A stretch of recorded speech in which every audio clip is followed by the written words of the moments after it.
just opportunity recommends for the records. Na Dani konem chiroma de press it. Na ohwe brofo na wachura na brofo tantan. We do omode be ya ne say there's a link in there. Now omoya omo say click the link.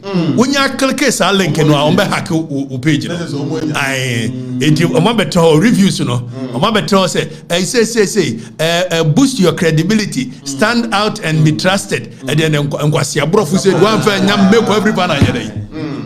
And omo manage page you guys o madwini mo ha. Eti on better one na say click the link to get verified. Meaning be a verified page. Anya we. Now we all click here and said one ko more issue na ya take over the page. Emfa. Mo trick we emfa. Na kofi uyu omo free wa. Edani sa ko na me hwade afa wo mo de ayi akashim shamfushi. Ana wo mo de choro comment na wo read comment ni bi adani ko na hwade. Aha nti we know aka fushi amaba sisi edu he we ya edani jira ha edu ohwe ba kwa we ya ramas what's dear for the records your bots are showing maybe hire real people next time mo hwe din no a wo click eyi no a Vietnam for no bi no mo de comment ko kakraka ho dani ko kakraka ho omo wie no mo de Arab di bi so asa comment. This information does not work when people can think and they for themselves. Brofo, wama bonti brofo tantan wama de kobio. Where Mohammed Ramsey kwasuru kakra na me read Mohammed Ramsey dia no so say was it notice how your supporters sound the same. That is because they are not real. We were the Vietnam for the church commenting. Now the omo yene say omo the church sa comment ni bia no ma report ya ma Facebook say me de eye bot ana Facebook o report mana eye machine ana eye card dey say e be go through reviews to see so mo trick we eye old trick emfa it you know just say Facebook machine will then go to the reviews of the page and check. So before some be my chance cross a bra for appeal into area or the Vietnam for natural bad comment on the page as a review. Now for the records we was Vietnam for the Vietnam for the Chioma dear say Vietnam for soon to aba. Na magini ya jumani. Yanti international platform wa they say make asama Vietnam must have Vietnam for it they say Vietnam for no must be koto wo no they say Vietnam for no na say bad comment about me show na magini ya adwuma nti e dey na mo hwe free me wo page no emblock ne emblock china mo block no kura me wo second one me dey atawa amunim Adamba block na ma say du ho. Say me yam me say e awrade dia me yam o. Fire. Wani mu ye hare. Dia mu ye bia minim. Why? You say ko mtimi ko fankrofo bi se atuom ka. Didi katachi atem sa. Mponkompo hwita na mfui. Mponko empo hwita o na mfui. Anga mego abira benya raje.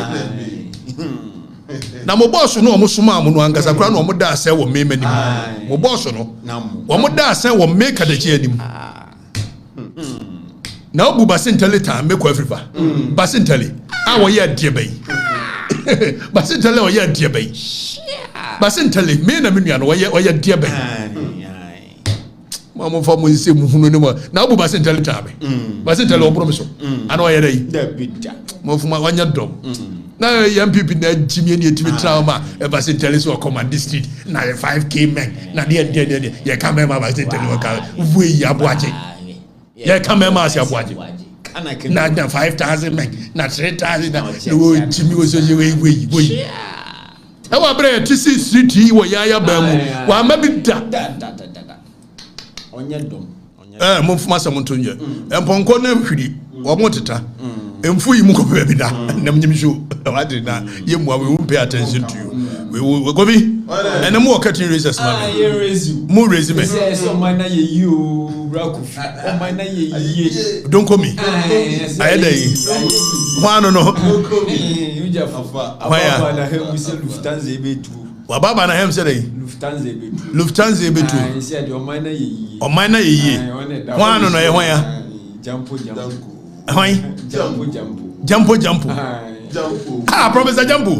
One and away. I'm new stress. I'm ready. Jampo. Oji treat. Oji dey. Treat. Jampo.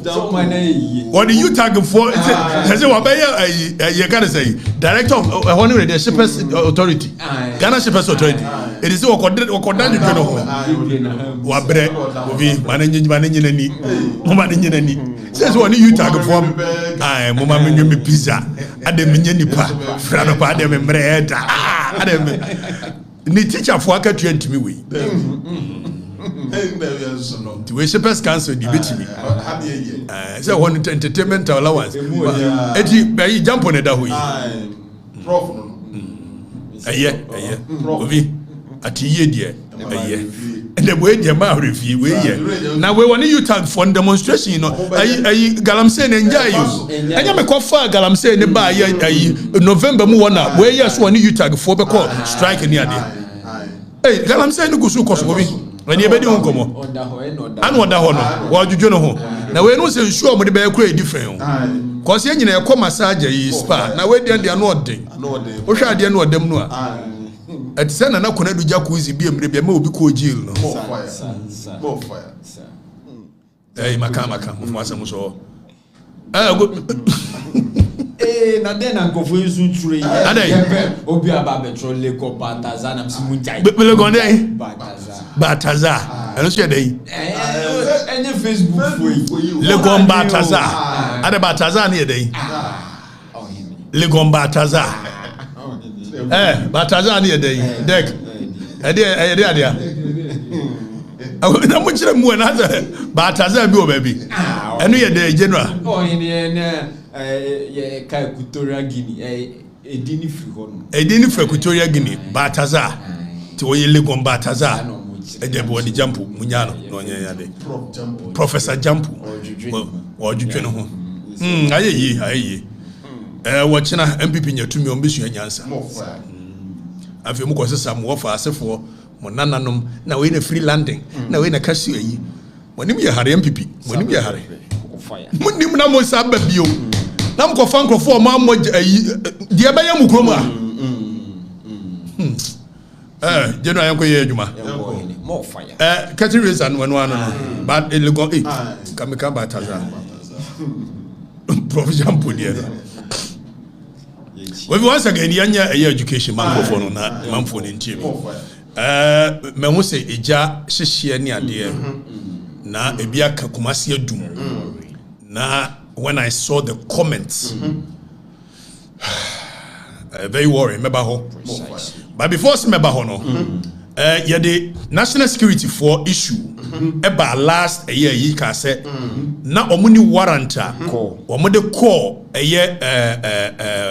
yefra papa say former governor no Bank of Ghana governor Adesina Fie now me also ma release so called warrant no okay number kaya ye read the warrant no last ye read the laws that governs national security and the operations the law was very specific say basa wo kohwehwe obia you must state exactly what you are going to use the warrant for now you go read the warrant near the ambiguity in the warrant you can't ambiguity the warrant is so vague that it gives them an uncontrolled power to be able to do anything. So we will read the wording of the warrant. Daniel, where you are the proper community called galamsey niade. You will so I beko na ye ne Arr3st asaridonko. Galamsey no aye yes ye nya ni ade omo so mu nya no. And they cry them say kum forest guard for ni bi. And ade. Ana mienu ana Burkina for no bebre nso wo machi agumo. Okay, so national security issue we will discuss it. More fire. Now zoom in na yenhwe warrant no so mo de call Adesina Fie no. Zoom in na yenhwe ade and let's read the warrant. So where Kwame Yedu, the Republic versus Kwame Yedu, Addison Exp0se Sulemana Sule Junior applicant. So you can say Exp0se it means say nipa no aye kwaje ade no against no any court ho. It is the absence of the person that is being done Exp0se. So Kwame na Yedu oni ho ana Sulemana Sule Junior koye application for warrant eti we are was Justice Ali Baba Abaturi, Justice of the High Court, upon reading the affidavit of Sulemana Junior blah blah blah superintendent Deben and upon hearing Deben it is hereby ordered it is hereby ordered that the fakosro where you know near the fakosro zuminefa role kosro na yen ready.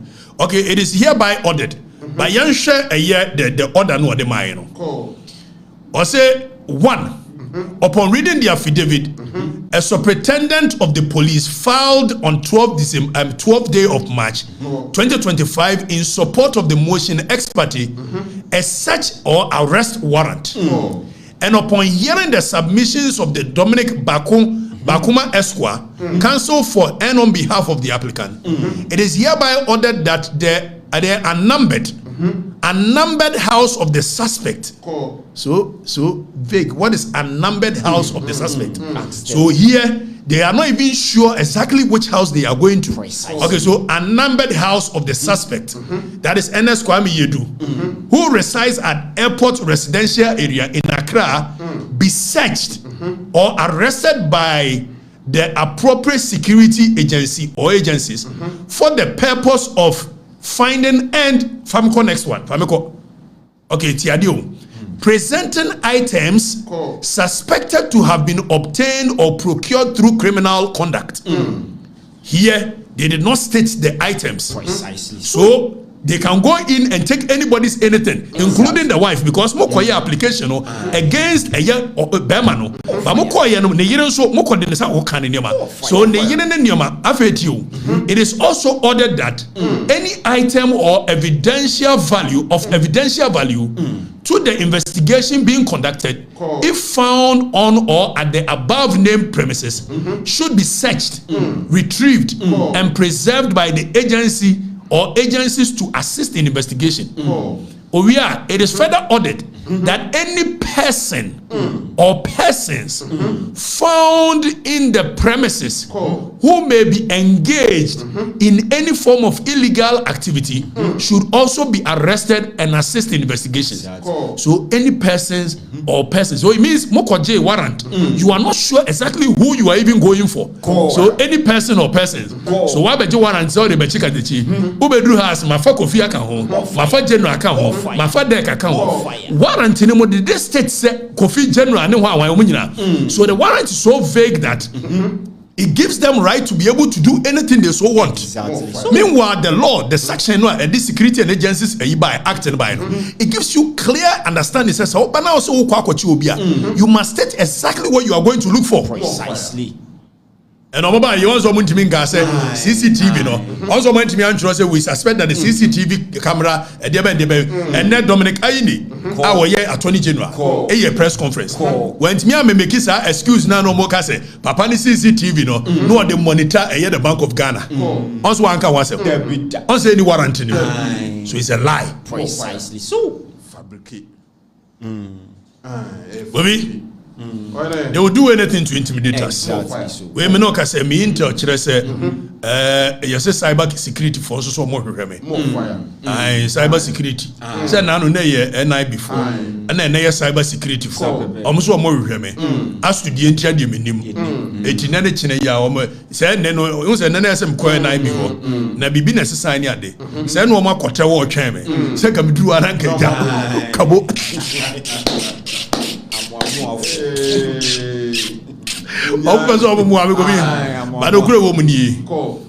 unya court for criminal matters. Yes, you must prove beyond reasonable doubt. My lawyer phones nim.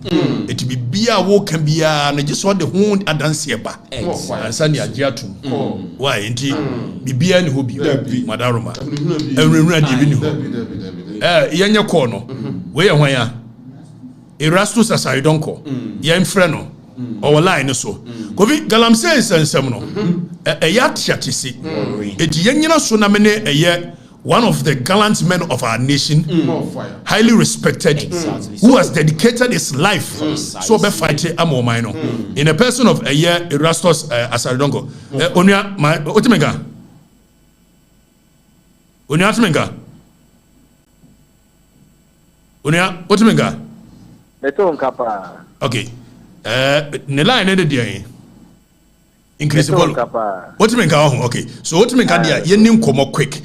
Yenya ntiye say ne forest guards bi ye ku omu wo galamsey site ni ade na wona ba galamsey nsensem ya wadi a kire bebere ye de last year and ye ba be ye bie ma no so entra but you have been at the forefront of fighting for galamsey e dey asema e dey na koso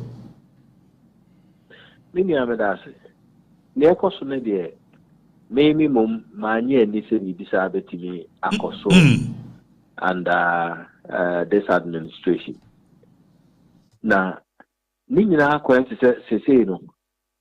Ase obia from minim niaye emergency aba all of a sudden afidie obia pre no ho se ye ka ho abaya twemu aye yire ho e ka ya se ke bia abaya sisa eniema ba sisa ase obia from on the ground no ubia person bowra baby a eni so okono okopiska enti forest reserves are onya gina so 1 second o say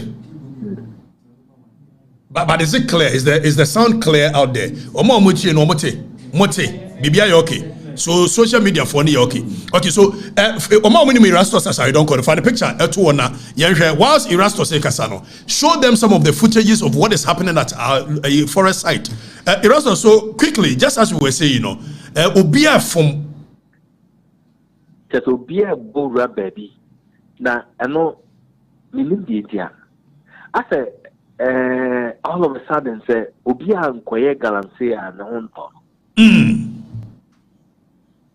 German forces excavators kogu baby gidi abai change hands pepe wonu se tananua forest reserve na tananua baby na no me ne kwa me call ye na ye kwa ya arrest no yes abanda da mu no se wa woni medi no ba me modi ekufu ado aban emufu no e de koru emu e de excavators kogu mu a omufiase say forest no yenso so ya antiana ye boy dawru ye koho e kotwitwa ho drone pictures e de go abonten aban na mfiye e na didi mu ana aban di fiso power changing hands pepe na NDC mrantie be se miensa e form groups and omuboram NDC mrantie be miensa e form groups ano muboro atanwania forest no awo we importamo me no kasa enti de hwaye ni baby e ko na no de hwaye ni Awurade Nyankopon uhu se ne hwaye tradada Awurade Nyankopon kama pa o forest kama pa o basa me de mako na o he se nipa boro aho no mo ye 5 groups initially no mo ye 3 ne boro aho na ye ho ye bo ho dawura asama for kokon asiye nko asiye koyanko ana mienu o se galamsey field no ne atia ne se so bi di kan bo wam no test pulse na hwe na obi a meka hwea ana obi a anya hwea na afofra beka ho no mo do sa na tiu and to obi anya ho hwe no ana mienu groups mienu beka ho na 5 ana o mo te forest ni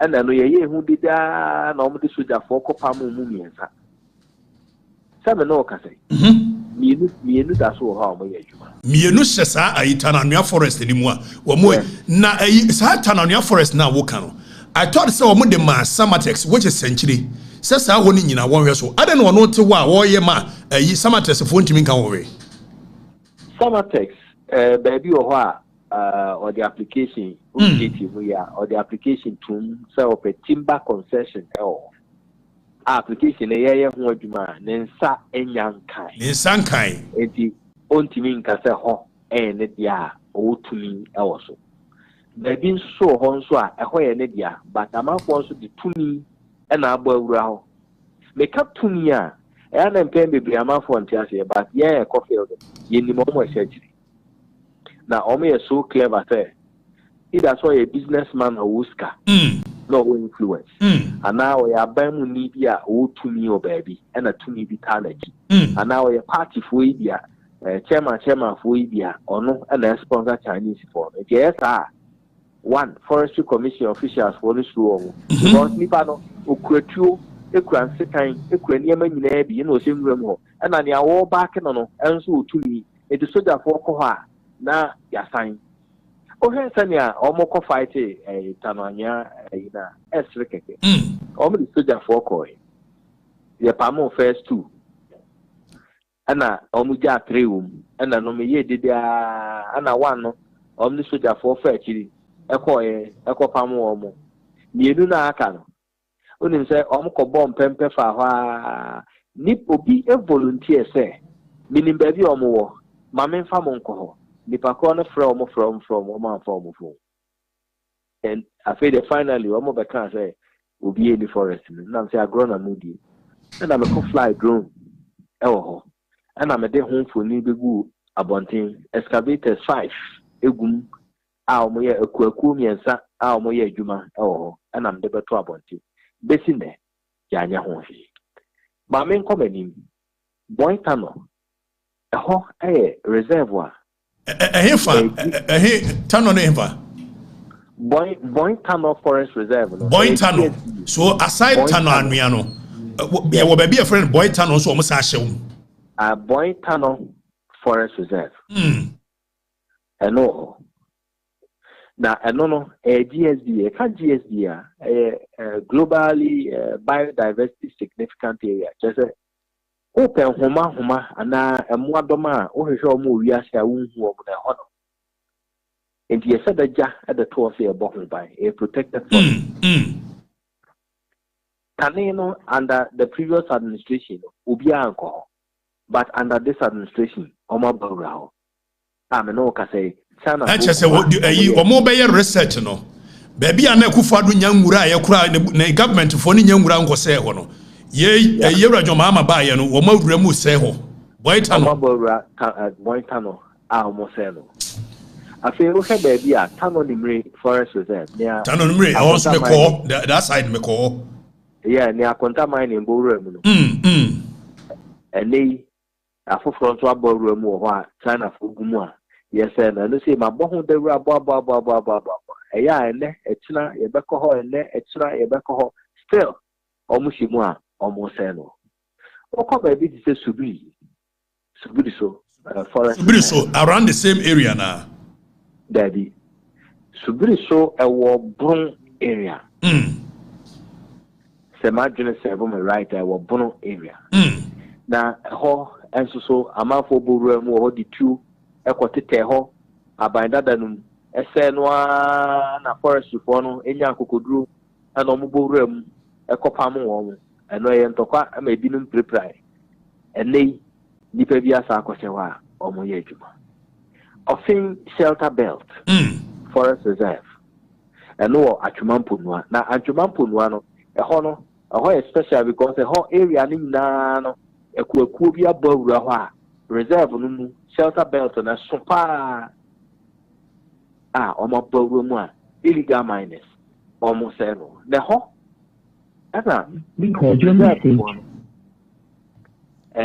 Forestry Commission Rapid Response Unit. Ekopamu omo ben saboso. Erasmus, 1 second. Go force o sound near low. My memfa me other phone in front near you the other line. I think that will be much clearer. Now you use Daniel,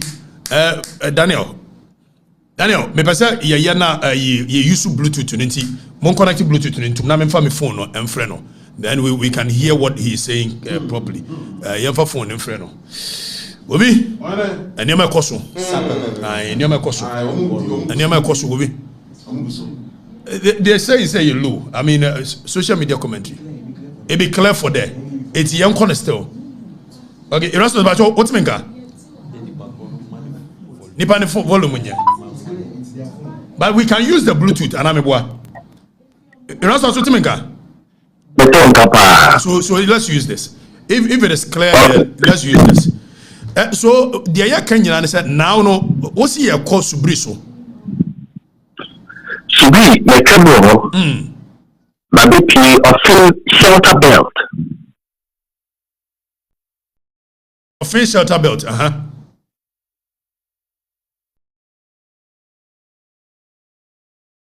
Oniatimenka.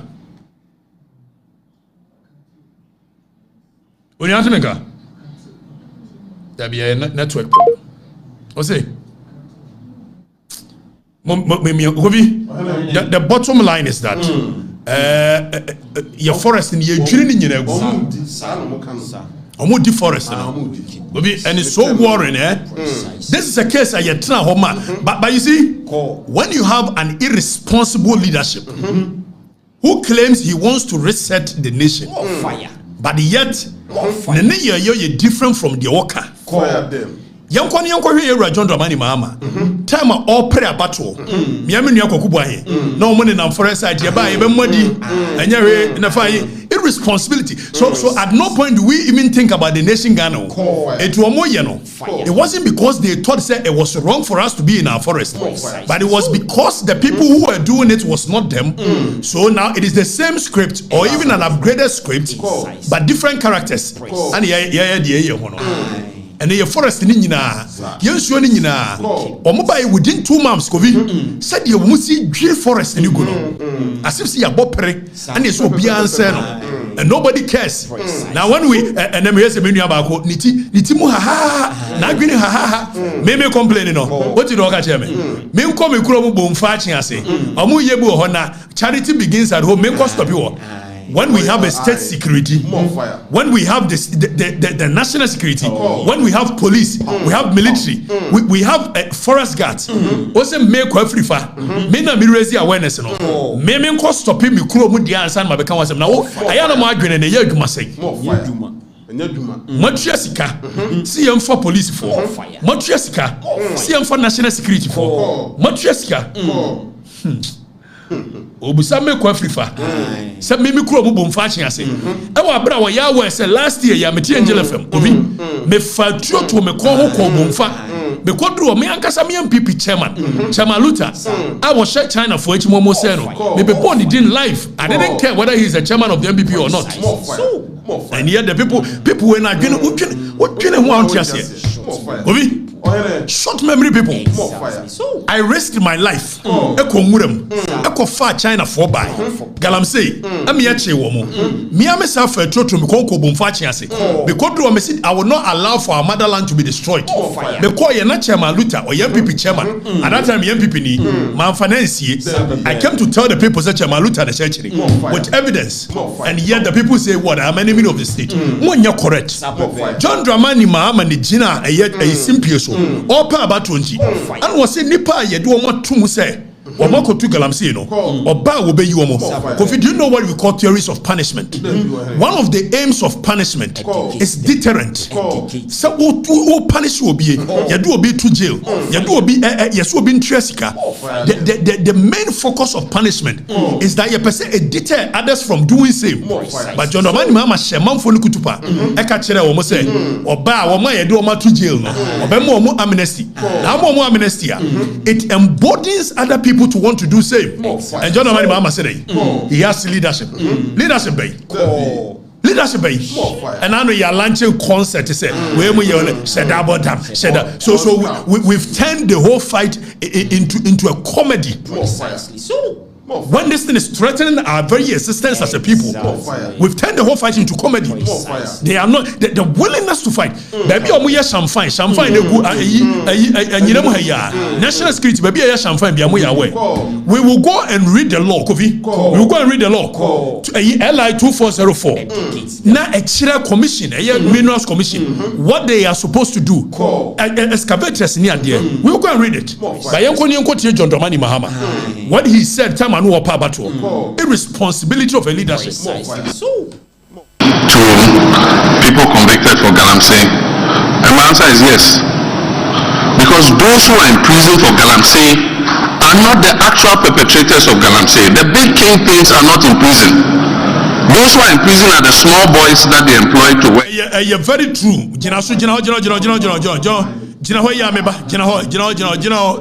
Danny, Brabak to the studio. Let me come in His Excellency. Yes.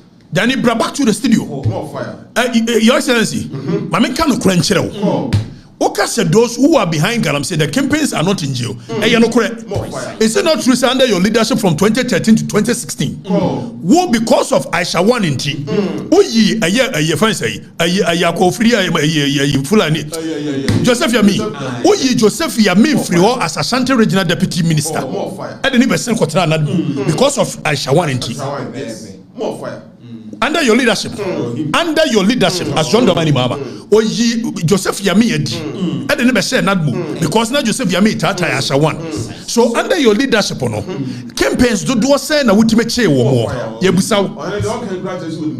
So who him campaigns? It will buy then a way campaigns. Oba your forest in Yegrigo. So who campaigns Ben Ware? So you know the campaigns, and yes, he knows them. When him campaigns when him campaigns on one be an you was it the real campaigns are not in jail? Like Karl Marx can be. Or said law is a conspiracy between the rich and powerful in the society against the poor. It is only campaigns in the dia. And I'm sure that also Babemo amnesty. Name as a form of deterrence to others. Say ya omunkobi.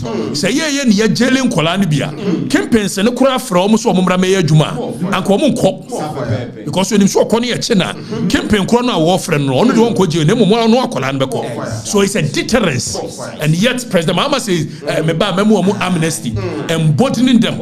So when you've embodying them, you say what? You say what? You say what? So, the political will. He doesn't have it. He doesn't have the political will. But they can't catch him, say President Mahama. So, Yentie President Mahama, say more can be. Yentie. Now, for you, we are Yanko Shambra, LI 2404 2020. The Catcher Commission, which is Minerals Commission, is 1 year. Near Musa Minerals Commission, who raise, he said, Sadia na Catcher and 1 year, warrior. More fire. We are our own enemies. More fire. And all of you should be ready. Fire them. Stop galamsey demo, it will come on. Ekufado diamede sheno left, right, center, left, right, center. Obiaso ntimi nyisu eye reverse psychology. Say na we will call people to the street. We will register our displeasure. Because ye kaya no tumwa. Yen sure be say. Ye kaya no tumwa yebewu. And more some MPP and NDC. You people don't want us to talk in this country anymore. Some NDC. So even when the thing is threatening our existence, also we NDC. Et makateshe can was are you normal? Nakateshe ni tuwano. Some previous bia obenya sika to mineral water no. Nabusa. Men and anwa here for a gunkrasiye. Nobody should annoy us in this country. Catch them. Yentie ni biu. Yentie rajon no mani. Give amnesty to people convicted for galamsey. And my answer is yes. Because those who are in prison for galamsey are not the actual perpetrators of galamsey. The big kingpins are not in prison. Those who are in prison are the small boys that they employ to work on their galamsey concessions.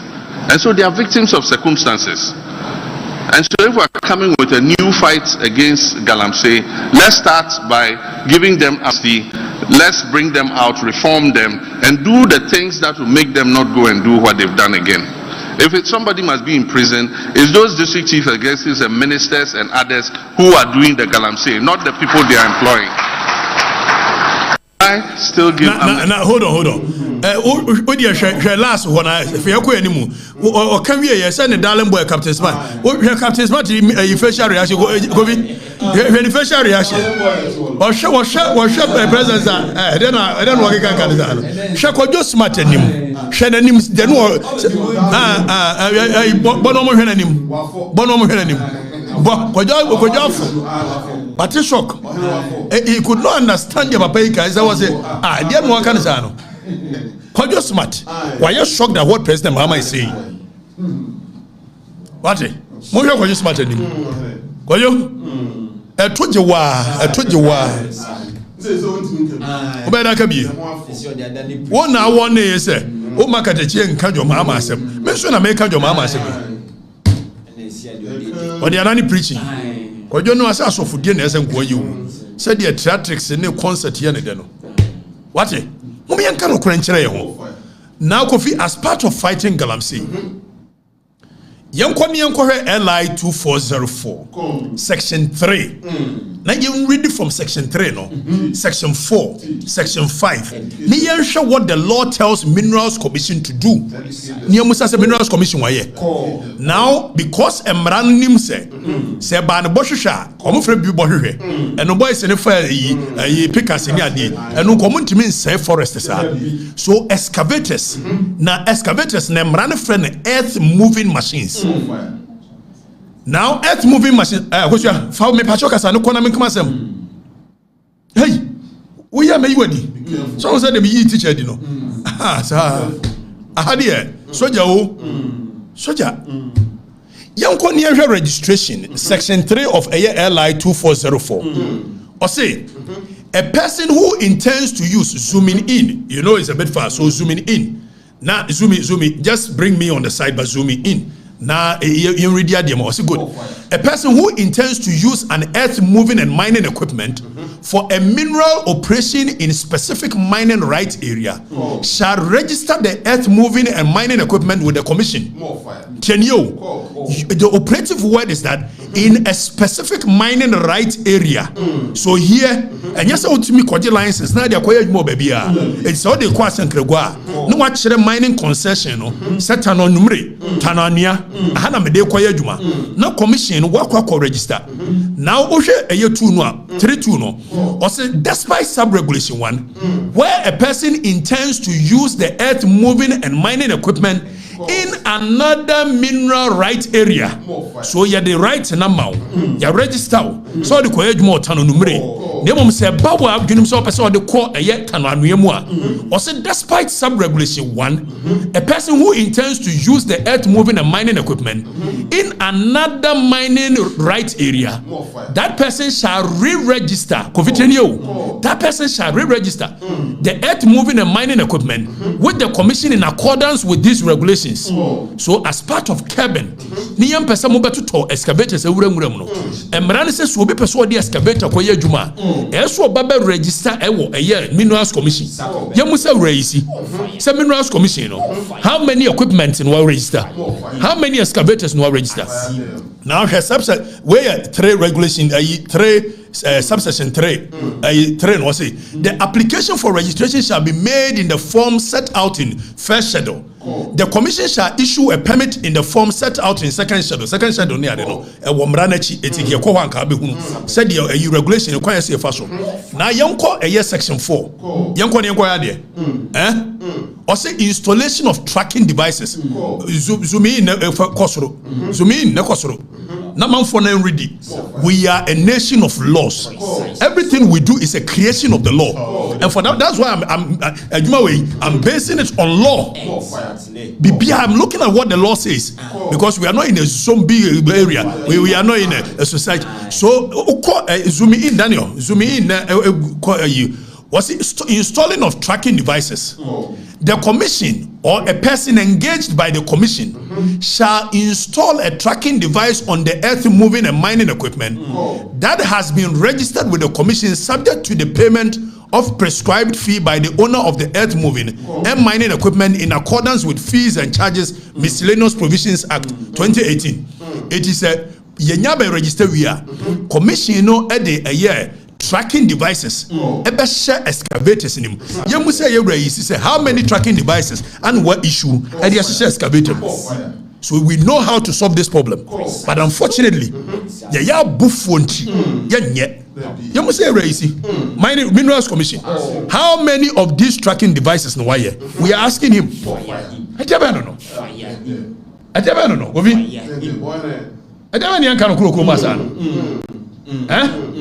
The law is very clear on what we should do to prevent it. Now, you have 5, 6, 7. You have 5 and 6. Was it apart from even the tracking? The commission shall do other things. And so yes, The commission shall do other things.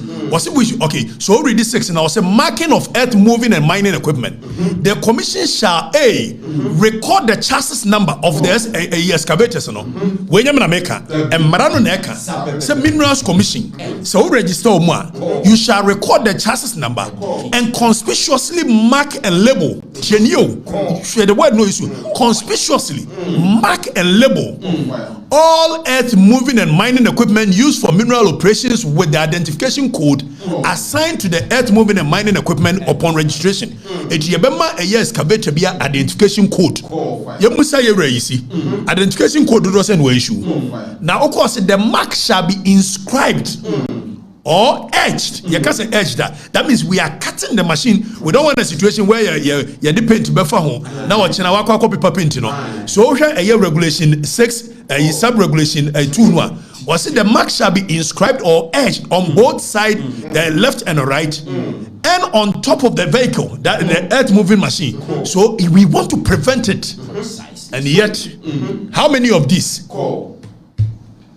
After we are monitoring of the earth moving and mining equipment, the commission shall monitor all earth moving and mining equipment used for mineral operations using installed tracking mechanisms and systems for surveillance, and name unmanned aerial vehicles that include drones for visual monitoring and other requisite systems for monitoring.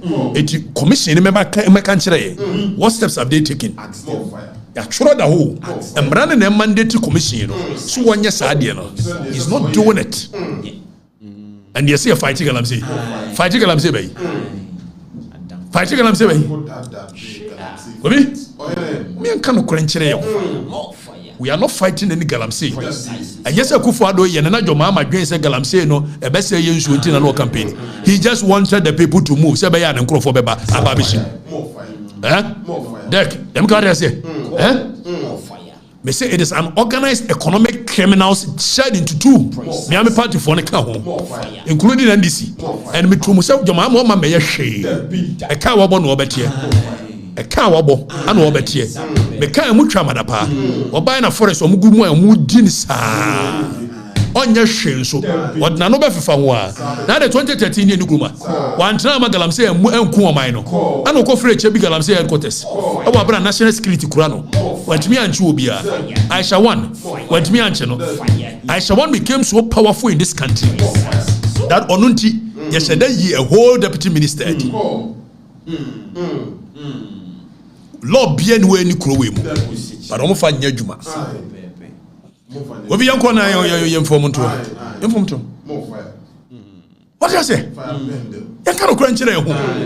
Mr. John Mahama, Memo, oh, may yashi.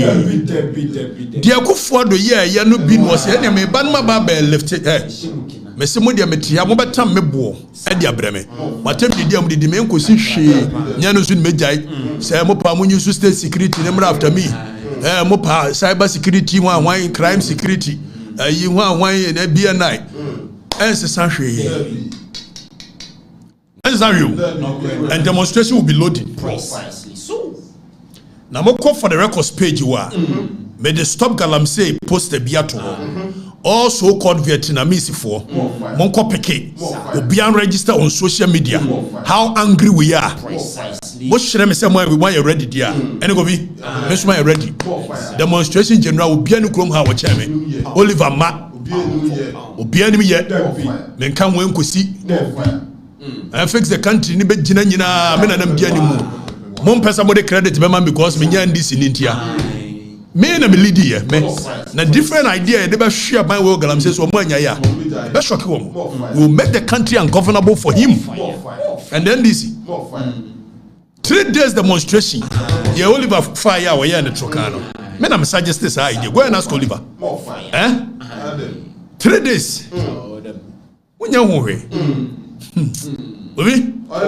We shall rise and protect what we believe in. A Kayan Kwakra ebe one man demonstration. Catch it up. They say a Kayan Kwa ebe one man demonstration. And then you want to tell me, I got the Geo Fui, I got the Geo Hawaii, Opa, the Obecho, and Sashi. Messi, a better Flagstaff house. 3 days continuous until John the Mani Mama will tell us when him quite fast over Galamsey. So, catch it up. me nuanum akromfo MPP4 ebire akromfo omo rewre mu anameka so omo tu galamsey sensuo no eno de na yemode eno na yemode ena jo mama ba ne nkrofo atiasim ye dwiri ye forest go omo se me nkama no ntu because me campaign tia no because na minim de obeye more fire me campaign tia jo mama because na minim de obeye oba na omo ahya ase yi tanu anwea no ba bia me hu ye me yem crash me obi more fire. We shall not sit down for anybody to use any reverse psychology intimidation. Me say demonstration no. Mo dey mo man ye bear 2 weeks in fan ngara nioma. More fire. Be hwem na kam ya na me say me man grace period be 6 months bi. But ye Jano ye be wie ne forest ni nyina ahye. Ye be wie na ye nsuo ni nyina ahye. What? And we shall not sit down and allow anybody. Mutimi fa NDC and people say I know. NDC mutimi ana na Okatakyie no onka no kra me say mo ganza mo yese na Okatakyie agya ntokwa no ne mbako mo yare More fire. o me enko yanim obi afa yem free ho na yenko hwe ade same jamfi aka asem bi but before that kajetia ayi adum ejana atom no obi nsuo fa mepefo na metie angel me organize nioma am ye de koma wo mo na me mfiri so gakope na me mfiri jelu kope enso still la yetimi dan ye ni sa ka Okatakyie ni tribalistic omo boawo a old Machiavellian tactics give the dog a bad name and hang it, and that's exactly what they are doing to me.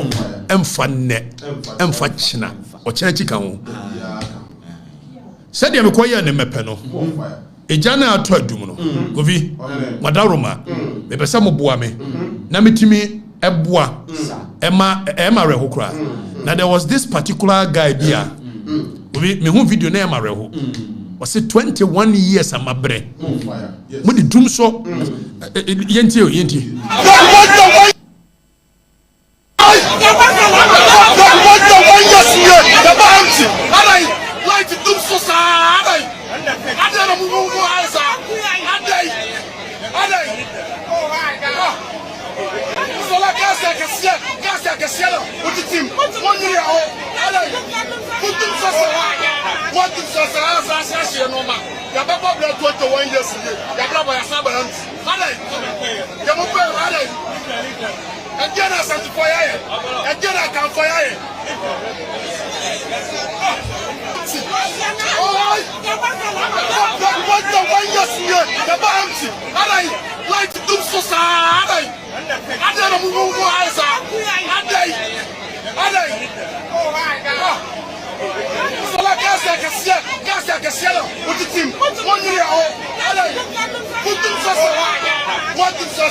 okay, honey, okay.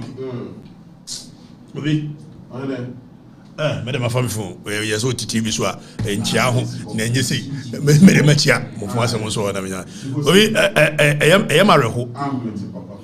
So I saw the video yesterday, and I made my team no manage social media and I said, Omon fan to us or more looking for a guy no. Na me amen donati bibika kramano. But on the second thought, I was like, okay, so when I casa mama tina reho. And Adum is my police. If it happened to me perform me call ya, it happened to Adum for I must be there for them. So we are planning Friday. We the team no be call a year Adum. We are going to solidarize with them. Now by so doing no, you organize sika kakra. Say you bet me anya. Me target 100,000. Which and me friend me mama be friend no. Na mka jan se mame me boabo asika no e dia koma eye ma na omo adum no me nya 100,000 a e be yoki e wa no soma mo de 20,000 e bre me e 20,000 ni e wa na me frɛ tontom na me se ya tontom uchu mu ta betua 20,000 ana me frɛ amofa na me ka kyerɛ amofa me yonko amofa na me se amofa me be kumase me duru wa de me ka 20,000 me de koma adum for ma en me nya nwie me na for iska for mo kroma nyina mo ye de obi abetua 20. The Yebenya near the Comedum for man on Friday, and we will be there live and colored. We will go to a doom, we will solidarize with them. A branch and a mobo. So what we are going to do is that for the records for no we no Vietnam for we Vietnam for. We are going to put a number there. It will person also supporting. See a resistka at the Comedum for man. And I bet you on my kids. Sikabia ebenya biano one city kura mesha make every from butum. On my kids. One city kura mami butum. I don't need that. I don't need that. In fact, I will add my own 20,000 to it. But the ebenya biano ye de ba koma ye nuano mano. Sebi and one city here or posanensa. So those of you who want to support the cause, now mo pesa mo boa me resist kama a year room for man no. O ma dia to money no. Mo betimi asende a year mobile money to this number. 0538 tienio 0538 839 700 0538 839 700 Emmanuel ejato eye dumu amamunioma ahye no ye receive funds kakra bi ebenya bia no momo name no kura me yesi minim enya sa de nyame de anti ma me ko yam se nipa na twiro wa ha me obi ayi na me je aha big guy consult a big guy consult me mfa me din kura anya no china ye se ni ade so big eye consult by the time ye show ya no na say monfa the other phone me na me hwe the balance on it. The Benya Bian, you declare. You declare na ye the Magana force. Doom Friday, we are going to give it to them. You raise it. I wish that we can raise even above 100,000. Yet me raise it above 100,000, 200,000, 300,000, 400,000. Bia Benya Biano. We will give it. So the number is 0538 839 700. Big Eye Consult. 85 phone number ready.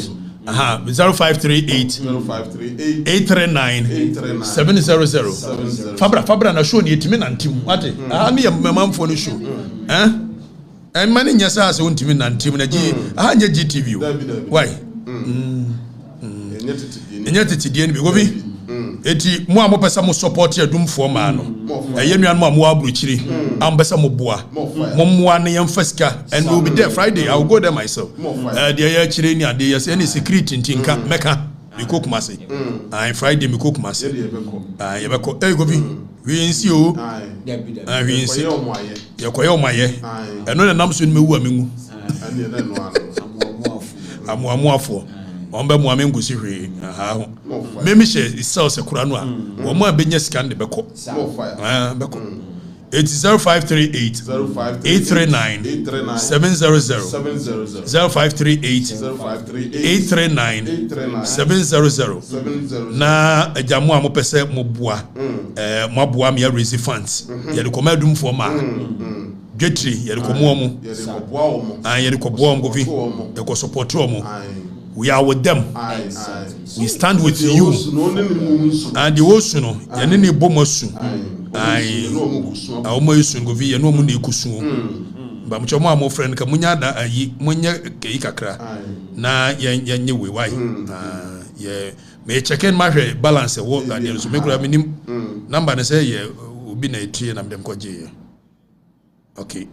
So people have started sending money. Okay, Ghana for Nyamishramu. Ghana for Nyamishramu. Unsukura adi o hadwin. We dey asemra. Se wo mwada. Obi nkrofo Ashase Sunday. More fire. Nkrofo Ashase Sunday. And I'm hoping that we can raise enough money to be able to send it to a year people have started sending. So 0538 839 700 na mumfa mumua embra.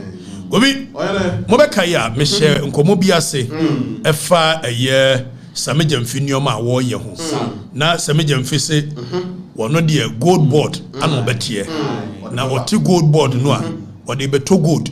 But they can't catch them say scam alert. Na monhwe din. Obi. Ma say hunu bibi wo. Ye boss amejam fi bono. Wamfa ayi na ma. Wamfa eye mrana be ono wamfa ma.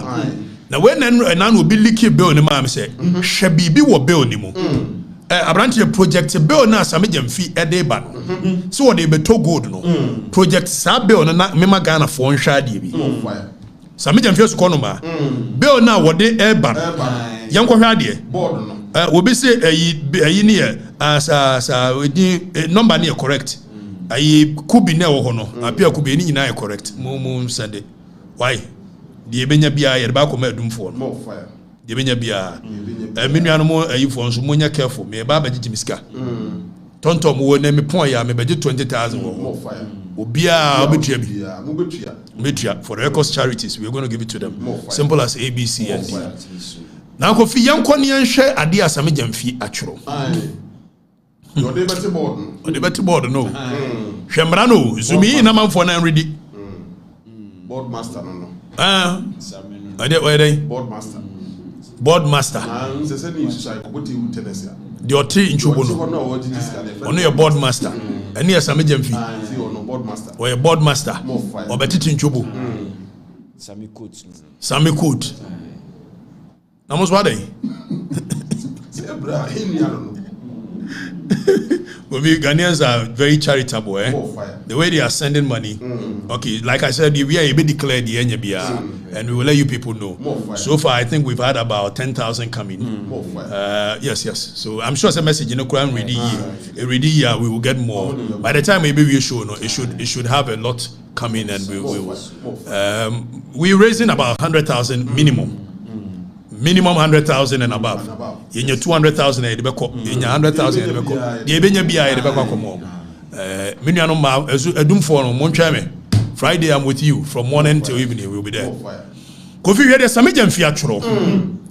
Or say a person shall not purchase gold in the country from any person other than the gold board or a person licensed by the gold board to sell gold. Like me warn you, na nya hokra na ehu no. Sami Jamfi nim say sansem funu we ya omodi abanenti no. Ghana fon ton good. Ema omo. Etihwe de mra na omodi akohyem. Obi. Hwe sa mra na 69 wo no. Hwe de Sami Jamfi atworo. O say hoarding of gold. Tieni o, ye ka hoarding na. Wa wo de ohudi u gold u sie no. E de agya nchirima no. Sami Jamfi say friend hoarding of gold. A person shall not, without lawful authority, hold gold without license issued by the gold board. Sami Jamfi o say yana nanumu gold no mo de to nkonwa ho a mo de gya nchirima no efiri na de koso wono Sami Jamfi an license wo mo a nipa ne ntimi mfa gold into eya akonwa ho enya nchirima.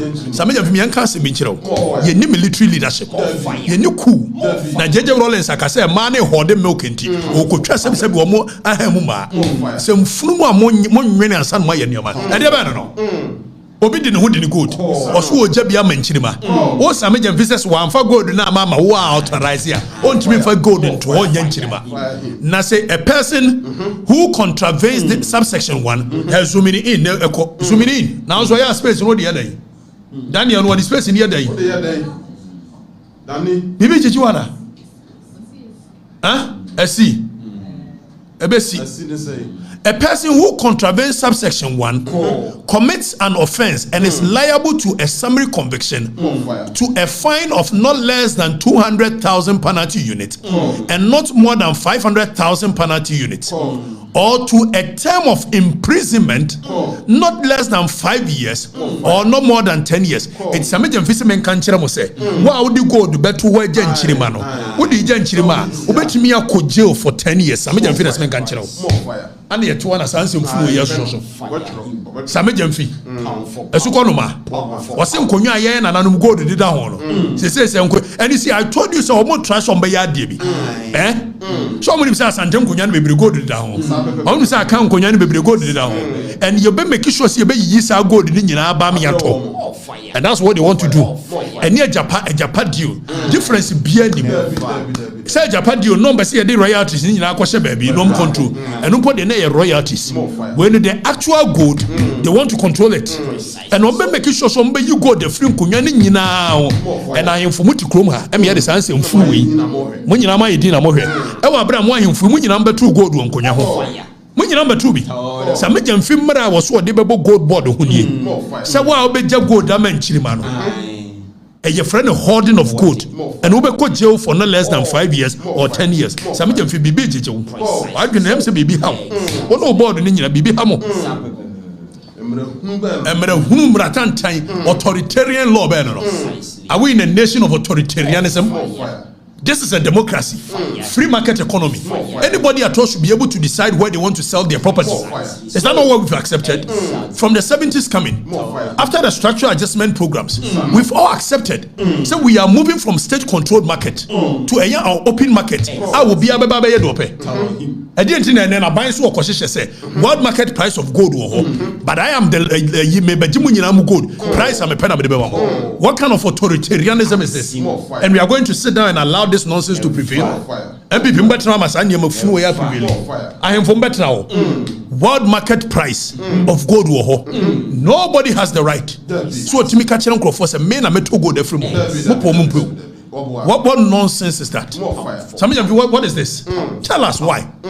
Say nanano mu jago de tu oja nchirima omo ho de go de to meko jail. And nanano mo to wo hwesa ade wi. Etoje mo a. Etoje mo a. Ba na eyo. Say me ka kire mo. Mo antie. Ahemfo mi so be yi tumi ni nyina free mo ase. Say go do amote so na mamu ya ahemfo.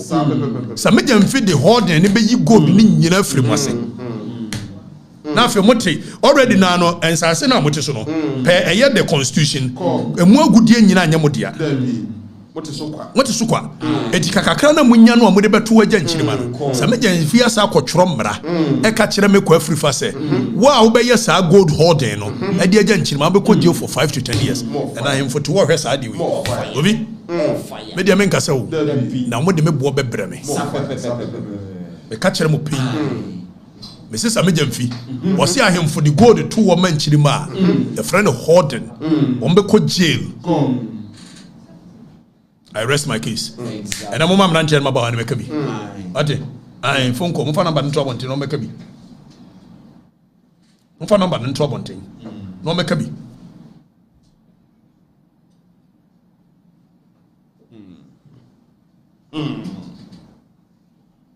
Okay, so Stephen Black said, Okatakyie, you lied too much. Your expectation about the gold board is bogus.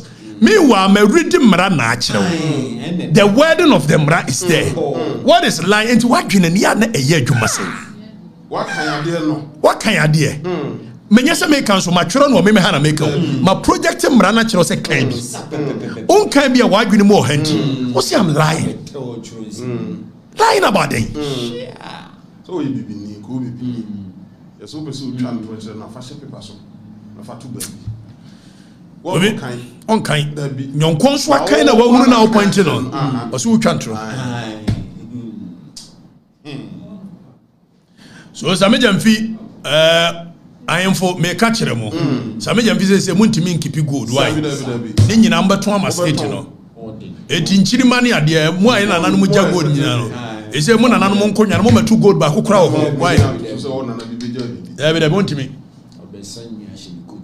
Yes. On gold and they will control the power of the nation.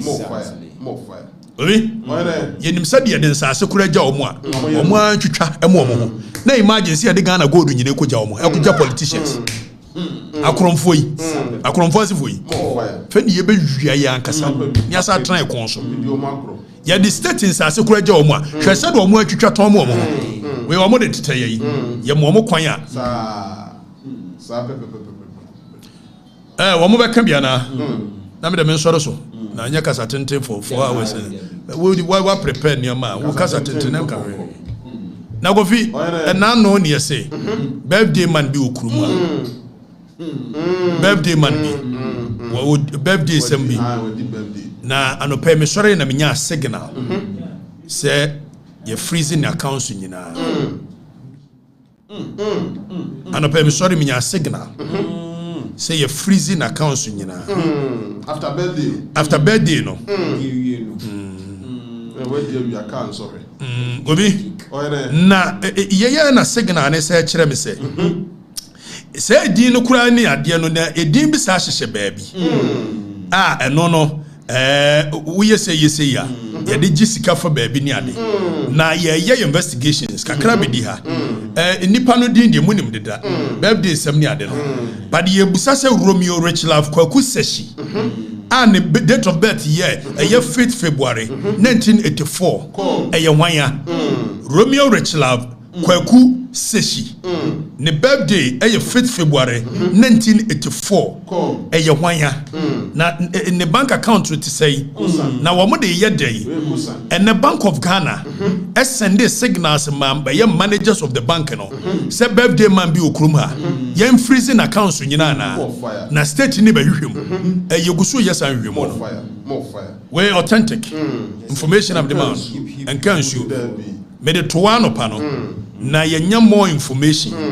Say wo munim so birthday man no de kwan say ni say na o fa so nya de sika. Sa no moka na state agencies ni say ni on be freezing accounts nyina no o ma hwe inflow of cash de ba ne de ko nyina no o ma hwe why it Wednesday ye beba no more fire obi abaline so kwabena nhira ofiri kwabena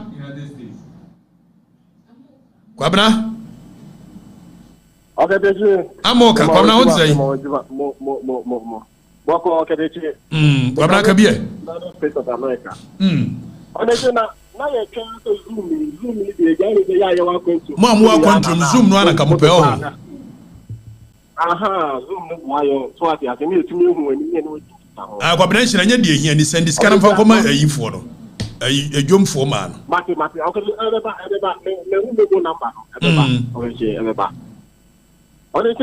quick one I think my member my basso my farm oh yeah I got say what we say a galamsey cost war oh my god no what we say a journalist is for new transporting by again e ku fa do personal because of my for rate land of atutu no more ya one bite no I wo nyina didi one time the woman na didi e say ya show mu kutupa e bi mu tu kwan kwa abrochi obaako for police and ya talk to the man so on police on trust blame nko vacation my you na say ade bi anya wa bi mu a apan we so let's say that Okatakyie MPP abiaso opo MPP echi e wo galamsey ho if this time around or na so be so say if enya no credit na want to what gain nyai ne nya china odi on beka bi ajima se good because because NDC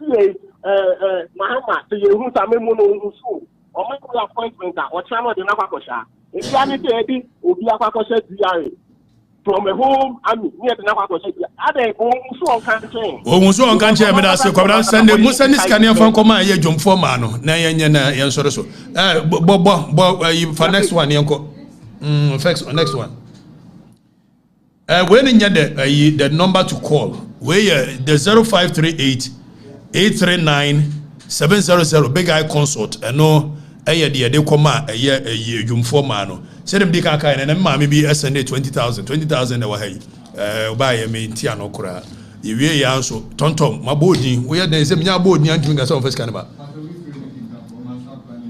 obi frefre kintampo hello tumeka Beton ka Okatakyie afifa belba o ka sa freaking tampo dey say Master Planner Junior ni why planner dey Master Planner Junior oh Master Planner Junior okay Master Planner Faminante that's Okatakyie na nkopon won shira opi general show wa show Malam Yohani ya wanya fans wa ha oh general ya said also social no so ma show ni e de fa nkopon shira mo ni na ajuma pa ajuma den akukudu na mo no mun kita musa mbo ajuma we na kora na wo ka no MPP ya de bone a wo ka NDC ya wo ka Ghana foni na haya no mutie and I just say no war life no war over 9 point something k TV stations come stimulate life for mun yes abuse we nti ajuma pa de mun ton koso na be say Ghana for nda ne atro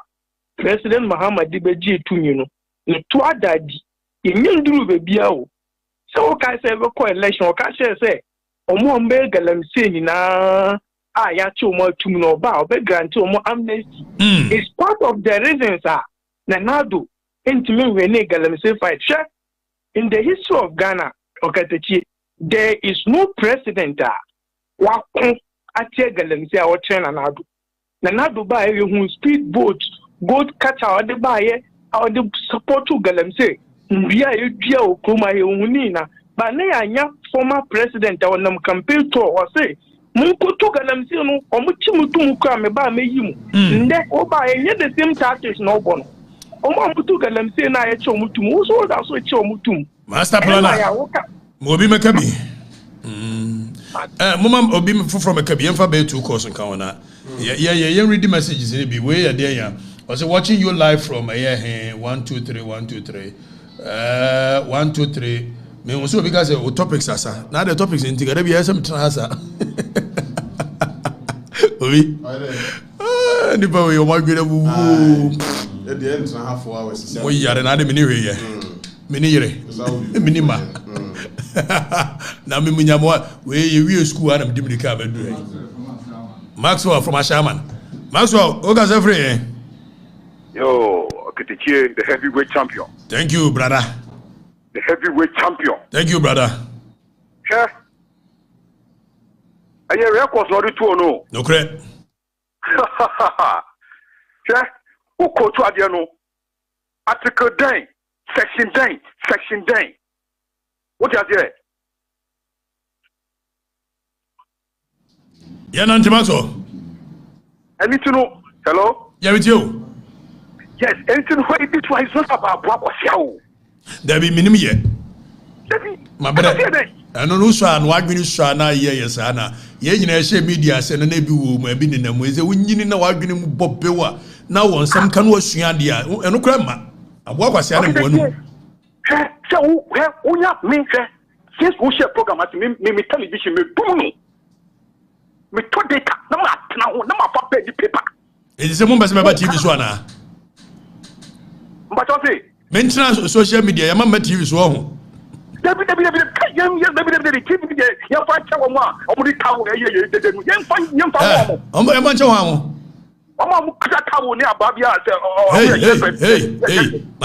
Hey, hey, fast and be a man.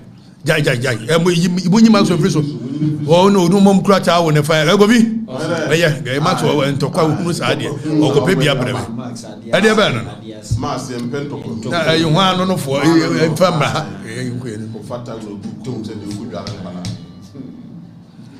but you don't be reading negative messages. It's a psychological war. Okay? They wage it on me. It doesn't have any effect. I am built and I am wired differently. Precisely. Nothing you do gets to me. Even if it gets to me, I won't let you know. Exactly. You won't see it. I won't show you emotions to give you the glory, satisfy the thing that you want. I won't give you satisfaction. More fire. Security agencies, I won't give them I will laugh at them.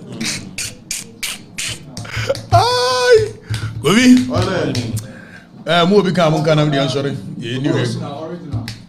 Original. Washington. Mumfa wa Zoom for no from China ko mumfa Zoom for no ma. Original Timenka. Yeah, we too kapa. Original nya de hia ni. Send this kind of ejom for no.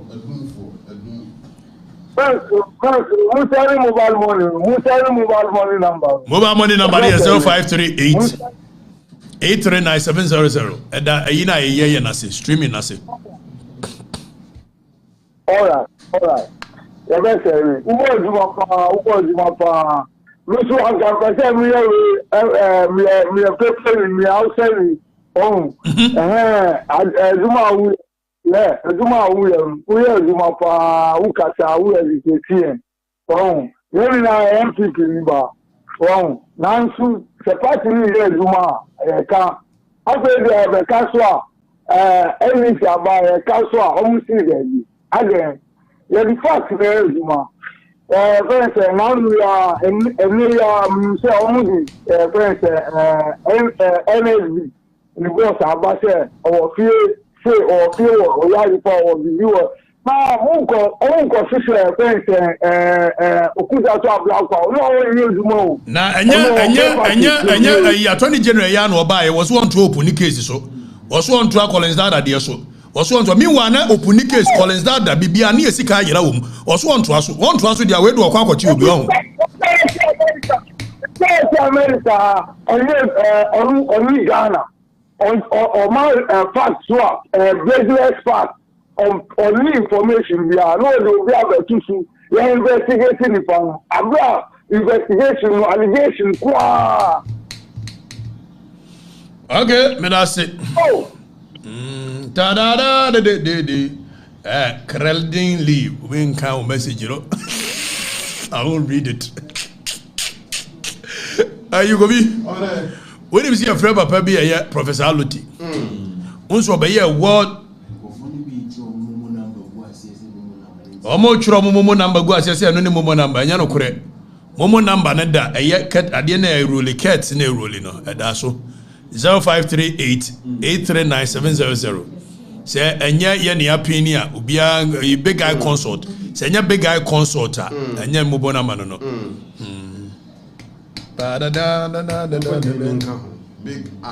big eye consult go bi your friend probably Professor Aluti on su ja Kwabena Canada sem na mapon Kwabena yi Kwabena ana wadaro ba we dem se ba we kakra one second na misro na nyankopon nchira no nyuma pa wo ye na misro pa the last time I was check it ko na nka wo be ka bibia fa ko ke bi ho ase na ai ko ke yi di akire na yesro pa wadaro ma Momo no man fi afa NTS de kakabeton no correct on that note gobi na me won so bia betwuru bi so na nim me go school na me 15 years ago and my pass I will be there for 15 years to acquire knowledge and acquire knowledge me feel one me sa twuru bi me feel two metro me feel 10 when in Professor Aluti, he rose to become one of the biggest mathematicians in the world. You know how many times to fail exams? Do I hear Bob? Do I hear Bob? Who fail almost bear 900 and something times, nearly a thousand times. And son with me here. It may be because school na me fail kura metro ba nim. Me fail in suma bene keke. Baby, well, school fees the psychological war. So when they do these things and it gets to you, then they can have their way. I am the last thing. I'm the last person anybody can intimidate. But say my thanking power. If you could have my call from.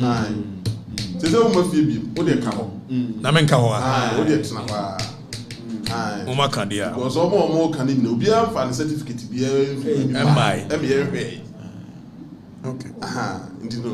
So only a no, so I know said the paper no Yapon. We Yapon. Yenya 15,909. Na me ambe me 20,000 the account home. Meje Nkrofo account so the account home. Then we will take it from there. More fire. Bia untia bia mfane de so aye jeje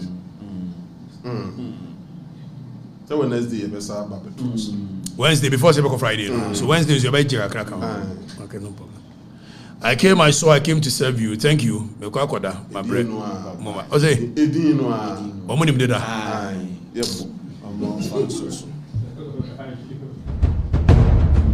and I'm doing this on behalf of the production team na team no so de edwa na udim dada no eye Kofi Nto Peter Buachi Yadom Efia Gada ena Nana Eji wona so ba say ene na ya na eye Kwasibro ni beka cho say heartbreaking wonchichi obure because one sha obi di adwendwene na de yempese ye bet de yempese ye behu se asie no na akwakosi ya na everybody say out to me say 7 prediasa obi adwen en na ba bia ese eda enunti de gya no ehia utumu se obidi ye kan mujahye won no de ekwa kudra igya no emu because enye easy enti mu bensafo na na mwachichi omure ede amaye na enso ye wakase fidie so de yame etiase ye hwe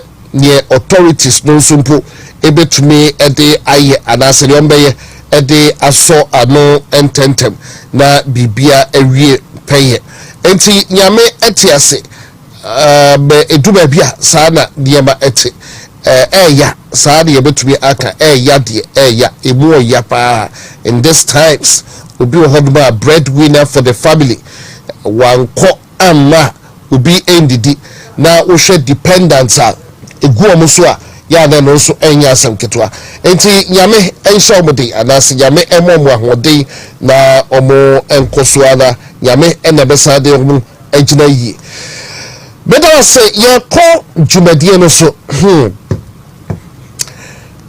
Meshasia free market fires now. Na eja ehie edra be wo se meetings bi ekokoko so. Na eja ehie Meshasia nye wo hu bi na atibina.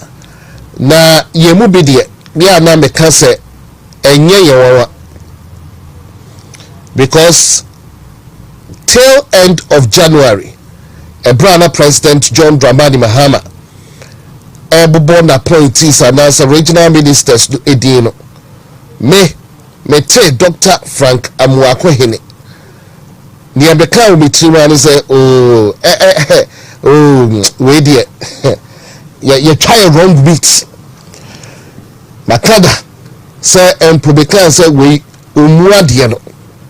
Dodwana ebedi matem, including some of my party members say, oh, we are brand here, yeah, man of bread, and I'm see you mate.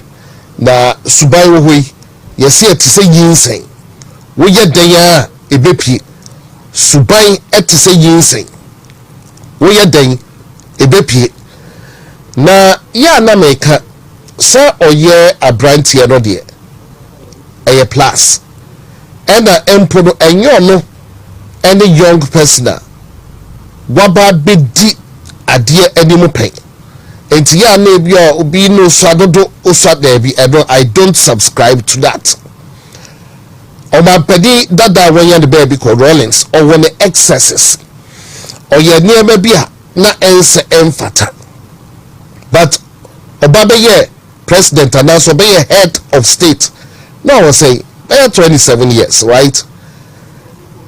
And you no pay ebia won the excesses, but who so no actually ya hwe obampani dada Rollins the track record omo odiomo etwa de ho ehia learned men ma be joy say you those times wo hwe at a point in time ko for obampani dada kufo at the point in time na wo hwe Harry Sawyer nom wo hwe Spio nom man your local government book your friend say oh ahoy kwame da ahoy no na wo hwe pedifo ade twa de ho ahia utumu so bro who said no going be tough no ohia nkofo a omo no asua de akọ akire enti odisafo de gira ene twa de ho ahia because odo will say be bad in terms of education bono form 5 leaver our flight lieutenant so poor mu obuni de no de mu etwa de ho ehia do mu boa no mu ebu o man yes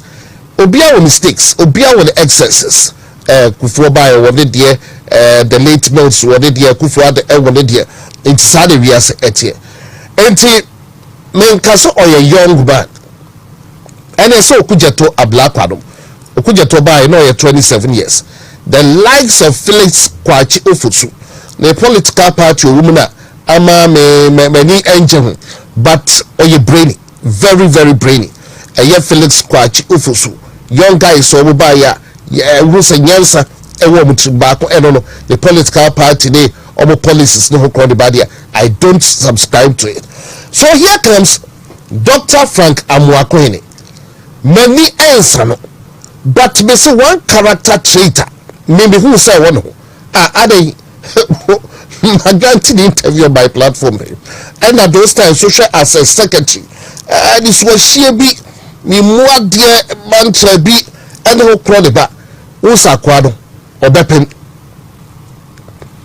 na send a watch the juma no last Friday or was it Saturday Friday and ye gina ye hu ne a course or they a year fire service officer PRO there a course na say first thing adopano ejano she na omu a ewojom ho ye de so bu di fire service for atem wutu fie na wuti say insuo any fire service for fire tender duma the first thing I obey and say yes ubedi atem fire service for the omu to dam no omu atoa omu enye adwuma e no omu guo no sa kwa adwuma be no omu ye den ti ne etu oboka sa ensem bi ye tipi but abai aba abayako said your NPP be invested so much in the ambulance service.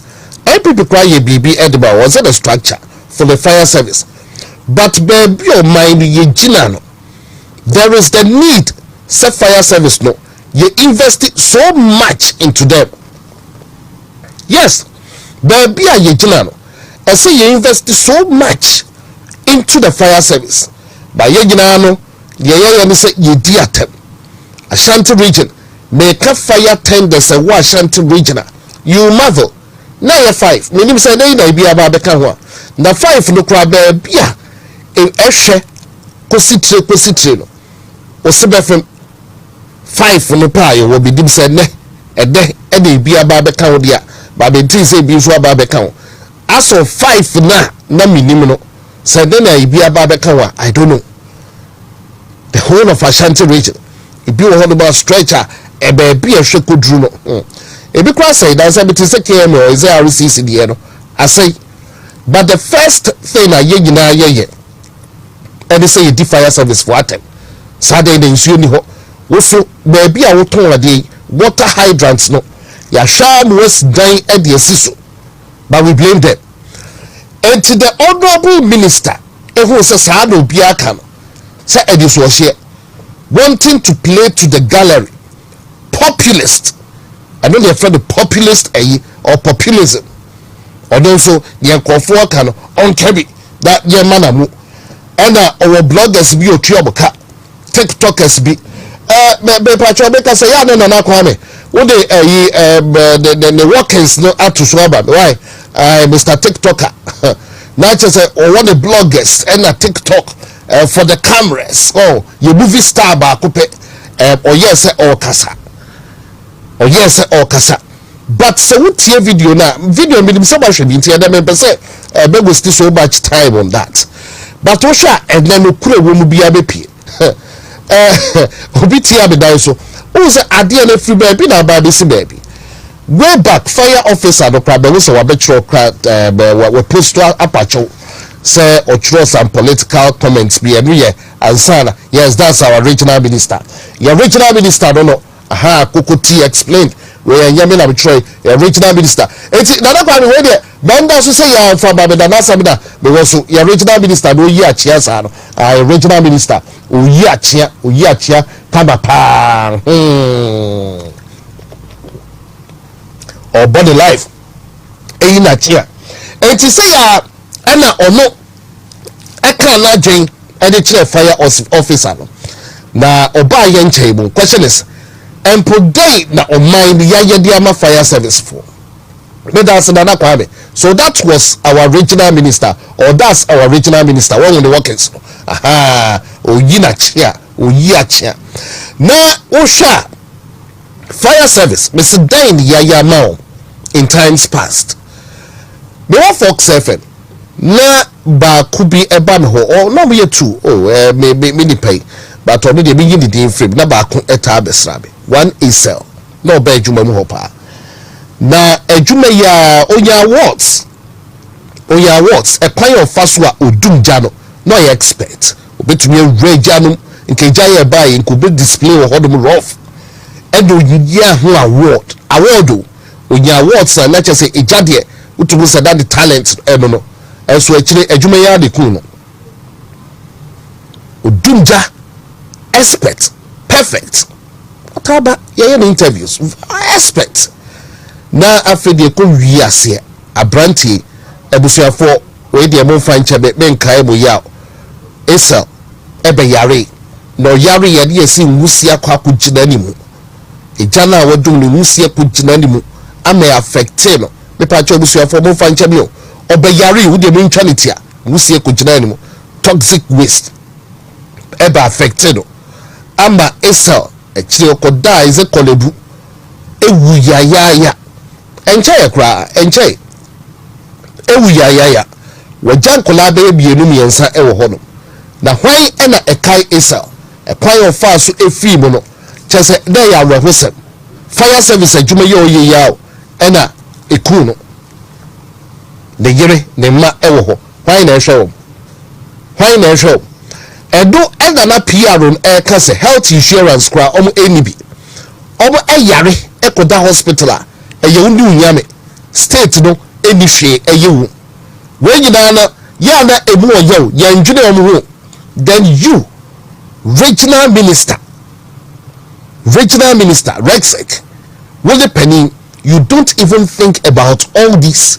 The only man say bloggers sembra TikTokers that TikTok from betwa eye mfoni now so kasa then kodi wo say wabubum to what end what you know wo ekire bo ko ho no mahumache time abedu kra dem say abo 9 ubedu wo be 9 the president himself ebebo mo abaso na wona wo ye regional minister no want to be abo mo abaso a na say ugu o mo hofi e kasa obo anim e ye obo rough because we are regional minister and what kasa na the eyame yan say enka regional minister why a young man saro obi nkasa onye competent the fact say you young doesn't mean say you are not competent and you are not American enka for spokesperson and also pray be your experience kakra onu tuja men kosha write up be on Facebook a certain Hussein Ibrahim with a certain Miss G naturally is abroad for say a certain Raymond Apa that's just by the way a certain Hussein Ibrahim I write up be a teacher also do the spokesman them say a branch will osimu da bay or no politics they no dim ehum yama SS crowd yama wie yana or tisi we say junior sabi jamfi na just what TSC mu bi na onu na you spokesperson and they say yeah babies with sharp teeth and one is a mutugumusa which is very bad. But I don't know, it's been back and forth. Fire officer no actual apologizing to some extent, but he still stands by what he said. And a regional minister no the actually yan transfer no I didn't the South Kasa editor regional minister sa umwade yan transfer no you are more of a politician than a hwan. Hey, yan call baby 120 days no kwadi yen try oba till end of January by 7 weeks when and say 8 weeks kwadi yekum the no dia sha se no no mate and me the ba ku beka ho na message na assembly ho no ma because your regional minister President Mahama na this one she do na this one she too much baba ku so another mistake I was saying me baso na every empathy million ebesin ko ya me introduce one na menka anase member bodiana menka 1-2 bi na fe de bemra omo enche every Monday afternoon be your friend Senior Martin Abiyaw senior no ubodi din na senior ka ho a na chese umudi no enti every senior Martin Abiyaw ewo eye djubadie so na Martin Atnase no okay Martin be ma kwaba wapo we there den ozo opposition obasa na wapo manye de o hwa be opposition Ti atleti ni program ni the sa 2028 bit me agi 2 Richard Ajiman, Richard, the management of the market. The Regional Coordinating Council has decided that the current management of KCM should step aside to allow for the establishment of an intern management committee. This decision is aimed at facilitating an investigation into the allegations to ascertain the veracity of the claims. Now, the interim management committee shall be composed of 1. Prince Ofori Atta, 2. Amua Prince Nyako, 3. Nana Prempe Amankwa, and Oyenos, please kindly make available all necessary documents within your custody to assist the said committee to carry out this exercise as mandated, counting on your cooperation. Thank you. Let away Ubaka say, oh, na say we problem be na e wo ho. Dr. Frank Abuakwene, mawadi na ho, agudie na adoso. Agudie no adoso. Na maybe you sure oh letter no na ho yes, me pacho we there. Nana Kwame, men na so say ya emfa ba be kakra, why no mon kai bi. And that so say ya no mon kai bi mame. Na me ye mi hu say the next mayor Obebano or the Dr. Frank Abuakwene being a big problem. Big problem. The problem with this letter, formation of interim management committee, said Dr. Frank Abuakwene endi Najuma and Kobe say were overstep the bounds and that's the boundary. Aya Kumase City Market management no a board and the power a Kumase City Market obo management no, not the regional minister. They say a regional minister na juma and also no the interim management management committee ebeko a Kumase City Market say obima yan kanche na bi so hyedodo baby a obesheda nya agudio da eye Kumasi City Market management no they say a board and a set up Kumasi City Market management almost no wutumi so mo be dissolve a board no yembisa Dr. Frank Abuakwene say when the man to be ya or the trust akrate when and this had to be no man when the man is out to me krata ya boken kaya or the nsa ashase no when the man is our powers no say onko yi interim committee the ya me ya no say dipa me ensa di gina so me amen call for Prince Ofori Atta or ye chairman enka o ka ba bia wakosha no de ye amoa Prince yako beninsa mo eye nana prempe bia na ka benko for do no keye afi na mo so nka bo but the regional minister wa gufu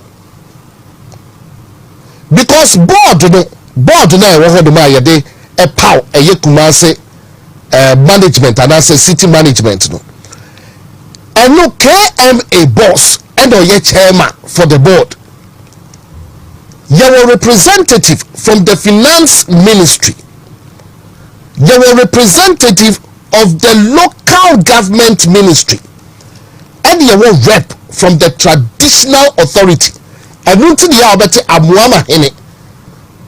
Although and or representing a traditional authority. You know Kwame, me dance pa. Amuama Hene and or no representing a traditional authority no. Our board no so. And you were KMA boss and can your chairman. As of now, you need KMA boss. You were rep from the finance ministry. Now, where the Amepacho about no one check the base in my baby and say, why? Now, baby, sure, Yama bad side say, a year assassin, Dubai assassin, a you two for the edit here.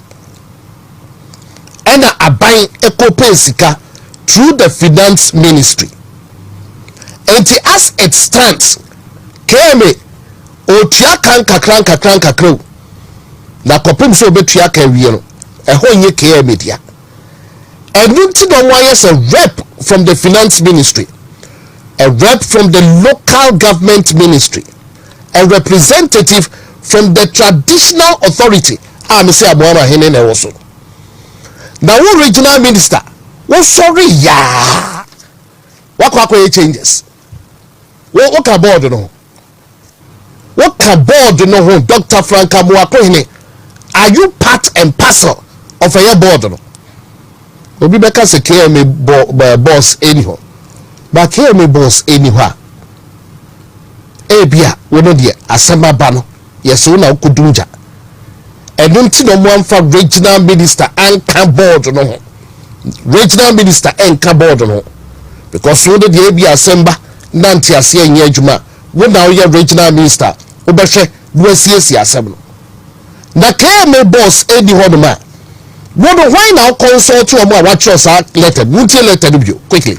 Also, reference is made to a series of meetings between the management of Kumasi City Market, KJTR, Kumasi Metropolitan Assembly, and the Honorable Regional Minister.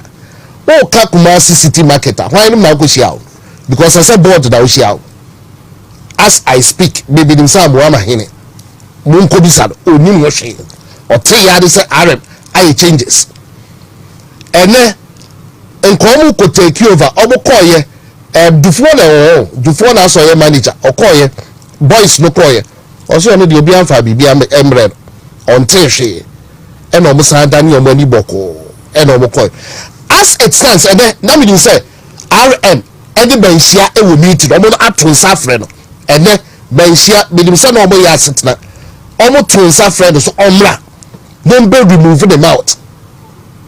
Ya kobisa kujobonsu say ye den eda or call exile if Ashanti bantama so wunima kona kosua history what it then yes so free baby buy when this she TikTok adwene na and all the baby run it Ashanti region amwama hele and the board members no edim hoshe. Now, Kumasi Metropolitan and the Honorable Regional Minister, the Regional Coordinating Council, were various issues. Regional Coordinating Council. Who the Regional Coordinating Council? And the Regional Coordinating Council be a now. Munkobisa Assembly members, and bisa presiding members. No, say your Regional Coordinating Council be ana. What's that between for trade? Because the Regional Coordinating Council, presiding members, the district assembly, DCs, MLDCs, Obijina Karubi, you will 2 chiefs. I appoint to Eba Regional Coordinating Council also. And a regional minister and came to the deputy. 80 Regional Coordinating Council where I go see out. Bumbisa Dr. Muakohene, and Mam say Regional Coordinating Council ben and to be Koko Shiao. What's not say a cuckoo Odiema Wodema was what was your Regional Coordinating Council. Presiding member Patrick Bekano Kra or Bekachi was Udim Hoshi or who Yanis list will appear. I say interim management committee. What travel board no I could show them ministry ho and I will cuckoo or cracker I found call for who feel said omono eye sympathetic me say eya be ya ofori atade me ana me body prince yako me am body but mon kan che minister say on to the boase ye betu be the mark akosho ba baby ondam no ondam rough road enti mama enyo wama say bia list we ya uni ye ba reverse no because me update da me ya me say ene impedifor to omonsa so report to omanhia me ka say King Solomon kurani wo watu kwan King Solomon watia de na echi kakra na chese wuti akire na wo ye ni ope bia thinking say betumi de Ashanti region dey go just like that o so dem ye ka bibia kokoti say de no no eye no kokoti wadi nso hwe muhwe and wakwakoye we me list we memma nya wo say list na ye ba reverse no yɛde yɛni ɛna ɛhwɛ yɛde yɛni ɛna ɛhwɛ nti bi deɛ mede bɛsi atiawa na honorable Dr. Sapon baabi a wo bia bikyia mu bi no mo wɔ hɔ ebia na kyɛ sɛ mbɛfrɛ na hyɛ dɛm no maturofo a Daniel ohune agyeku ambassador me pacho abrantie na ni so hyɛ dodo TikTok no edidi ni team on monchi no hyɛ dɛm na mo kasa nkyerɛ no ente sa enye no wan say be reshafo no ntente da bia wo say ka mekanase intibedie a word to the wise is enough.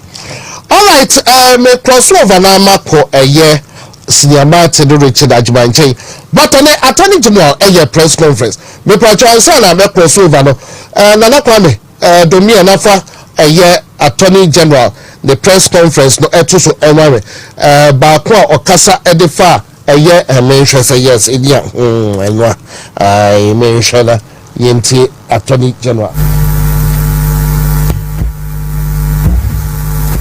They were arresting, that's what they said. They were arresting former appointees.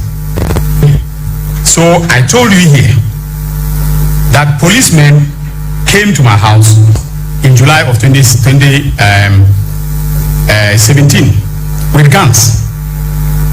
I didn't call a press conference to say that this was a raid. They showed me a warrant that they were conducting investigations into a transaction in respect of which I had written a legal opinion. That is our married deal. And they came to my house, okay, with guns. Can you go back to the internet to check if I said that this was a raid on my house? So how come that a search of the governor's house based upon credible intelligence that we received, and I was the one who applied for the warrants and got them issued by the High Court for the searches to be conducted? Why is that a raid? Are some people now above the law that we cannot conduct a legally sanctioned, search, constitutionally sanctioned test, a search in their houses? Maybe they are above the law. Okay, but no one is above the law in this country. We are all subject to the Constitution. And in terms of the Constitution, under Article 18, all right, there are limits to what you can do by saying that you cannot, your house should not be searched. So we obtain warrants, and if the media wants, I can make those warrants available. Okay, so there was no raid on his house, and there was nothing illegal or unconstitutional about what we did. But they are deciding to bastardize me and to bastardize the operatives of the national security by even saying that during the raid, which for me wasn't a raid, it was a constitutionally sanctioned search, they stole 10,000 Ghana cedis. Right? Now what an insult. Okay? And that is what my Deputy Attorney General was referring to when he said that, the constitutional immunity granted to MPs does not mean that they should abuse that immunity and then, defame individuals or officials who are conducting normal business, normal public business. All right? And ladies and gentlemen of the media, let me tell you, we have a recording of Addison and what he said about the raid. So if Afenyo Markin, the honorable minority leader, is daring me, will make that recording available. So he should desist from maligning law enforcement officers and myself for the work that we are doing. He should also take cognizance of the fact that I am the leader of the bar, and I will act in the best interest of the ethics of the profession. Everyone at the bar knows me for that. So I won't do anything unethical, and I have advised both EOCO and National Security about staying within the bounds of the law in conducting investigations. So he should not abuse his parliamentary immunity by libeling or defaming public officials who are conducting normal, legally sanctioned, public business. Class 91.3 FM. All right, yabeda say Talk Ghana Juba DSO and live on Won't Be Radio 101.3. Me pacho bibi atwago e Won't Be TV so uko Facebook e Won't Be TV uko YouTube e Attorney General say empo omra no mbechiri say obunoma mfa sika bia e na afeyoma ke no njai ne okan na ba kwa na ya misle say if he dares me Dr. Addison has Attorney General, he has dared you. Produce Now, Dr. Addison Akasa, Udim said Dr. Addison Akasa, they have this recording. Who want the recording and get one member? But member a year Pedifo and as a panelist Akwaba, and there was some Bia Bribabama Becha Galamsey, now River Guards no way. Forestry for quite the Ebu Forestry, the NDC for Bubu, the more River Guards. Forestry, you put the name, now River Guard. Or the player expector, or no Dimu Rebel, you could put the name was River Guard. NDC free. Yo, senior battered Abiyaw, Richard Ajiman. Remember, but you NDC for my what to do. You saw me to galamsey now, Manchester, we forest, you could hear Charles say who constituency executive near Moko, why MP, our win, or to be, and then the forest, so Rema, Machete, you chat forest, you guard back, and I was in River Guard, we talk about River Guard there. Besama wakaba, besama wakaba, Ajima, Mema wakaba. Okay. Now we are there. Yeah, I like the Ajima, no.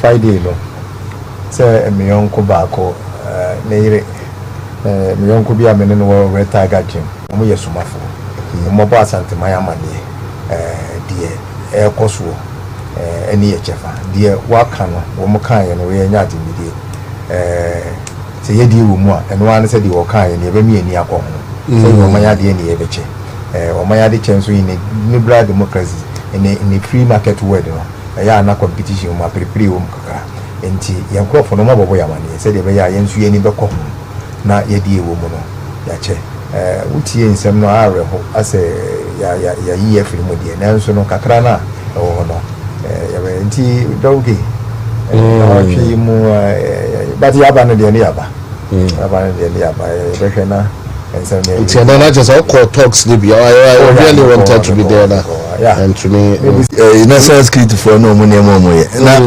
keke send minia penny can say migrant political grandfather anyway Alhaji Ajima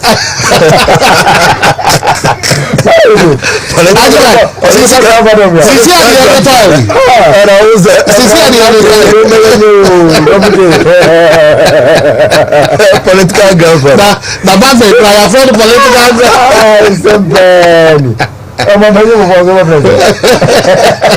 Martin no my fa konya wi so na your members of parliament omo Kumasi block na yemo mabaso in fact ene omo ya ade this is the first of its kind e bin see that ade fefe ombe o prepares am na edanso mi ankasa mi bu kompo ko hwebi na efe na o hwe mpanyifo e bae majority leader former majority leader be chire nsem mu me am political godfather yesu ya nema biblefi no Arr3st Francis Asenso Boachi be bae be chire nsem mu na me am boss so amanyose me di nachi Arr3st Dr. Gideon Gwako se no free afu bae na obe chire nsem mu no in fact o charge demo ma demo de obi efiri ona chese economy no any budget hu sensem any niema enkai no odi ni nyina egu fom obi ehu se ye nuanu NDC fue amamu no nya de ombo hu so no mo de no man san so an start ye Arr3st na mo so by ofurukro MP members of parliament omo Kumasi de almost all of them ebaya omo do mani mo nyam ebeta adwumadi ne ebesere omo se ade fefefa omo be ye nenne no omo ma nye wi nko a ebinya nka every 3 months na who say ebi so a problem say ye wa bible no omo emphasize ade fefefa we bi am ko ye cha ni nya bi ni nya bi ni ye be kan say ye wa cha ni nya bi ni ye cha na Asante na nya bi we nya bi ye bi say bi ni abo kan me budget ni dey na Asante ma ye nya o I don't know say ni nothing for Ashantis. What do they talk it didn't feeling I don't know. I didn't say but okay we dey you wa ben you ba ben 2017 every time bia na your budget bia na ko bi opon kuma be public forum of ambassador obi obeka say you wa ben ya anye say even in 2008 when we went into opposition in 2009 you dey the true state of the nation about I know they introduce about individually not or say minority leader. He tasked every MP community meetings, even though it was not happening at Ashanti. They believe say going to the community and asking the community members to come and listen to you. The echoes were there. I know there's MPs or Juma. I know the MPs. Not only use this method, you know. Only the journal. They say block not carbon to educate the populace first. Only we are, they will go back to their communities to educate them as well. And the other before we are, we because near Wabem, and going first, me, I mean, in the Guswa. What is your nature? And no, now Guswa and visiting you free. And then I could have Guswa. Now I'm a Guswana, Yabisha, I was one Guswa dinner, and I'm no man of Yaton Jana. I know I know they say you want baby. I will play the devil's advocate, but yes, I also maybe a probably so engagement. Engagement. Constituencies there, fine. Why? And look, I don't want to say put hey. I've been following Ashanti for quite a while. When you say when you nipa afibia community engagements in everywhere. Almost every part of the area by electoral area. What do you mean? Most of them platforms phone lines now. What do you mean? So be phone lines now. Bantama for the culture. We are there meet the community. We are there almost every 6 months. We are saying so watch here. Ono crowd there. We are one. After say onu mo akasa in a group no. Osa etnas consultation one-on-one consultation out to no sekuta pen ne paper na bantama for ne sanso ye no community by community se ne oye wa brepo a otena na okoye oba bi foforo a usa community no bi aba we ba o si adwuma no watwero we ba so the board okay 1 minute tea even that you know o yet sad in area we go back to bantama there is somebody over catch us as what you call you own. So what the nature no see upon whatever you do or come back there is somebody over culture say asenso what you cry you hu ne da and this type of communication say you hu and you hu omo na you know and already depending on the nipa no na dwene wo ni tin what did them join political affiliation any asema of person work at that particular moment you know he may say MP no Mate today you are on the floor. Yes, that kind of one-on-one engagement in there. Idea most of the members of parliament are Ashanti regional. Me and Kasamidi many fili gaducha. Idea koso. For instance, Bantama they are making on several occasions, Asenso Boacha Saden, Sinamatina no. Most of the times our any in ano. No one-on-one engagement, one-on-one consultation, community by community. And some no mobile one-on-one. Omu di kind eka de happen or parliament. Actually near muchlomo and son of Watanasi. Now almost the AC or constituency no almost so at the about one-on-one we see a Juma, we see coin until I never one say a 2 abano. Sure. Most of the constituencies across the country do not vote no eba from kakra. But we saw a little bit increment or bantama. Actually was a kind of community engagement now or initiating or saying a Juma. And most of the MPs Medigideon Bok by example, the kind of campaign or that kind of one-on-one, you know, so fast and so bacho, and also a a lot, and most of the MPs. It's well, and on my say, your position. It's where the young form be a Kumasi block, young day, young Kaya Humum, a idea no order that, but not a individually an idea. koso te say kojo opon kuma be bon say meet the press ko yeso ye na de bai MPP na meet the press bai under the leadership of kojo opon kuma meet the press ye bebre wa Asante Mantemu a your friends emtrofo ne party for ene Asante Mantemu for mabunu a ye kyerɛkyerɛ ye budget mu ne niam ekoso aban mu den ekyelomo na enedie no the money down so ene say sa MPC omo kumasi nyina na ya de omo gigi kakra eka omo bom say yem friends emtrofo yem friends some members yem friend party for yem friend omo munye party for yem friend NDC for na budget ye de betu dwe ene nsema akoso parliament no yentenas ni enchiriche but that is what they did and I think say you're very excellent omaya dia obi oba bibia ansa no ufuru obi ano in fact na obi ani agya obi bom paye ka chile MPC say dia course yi dia omoma ne ka ho na me ma dwini mu a aka at least every 3 months bia no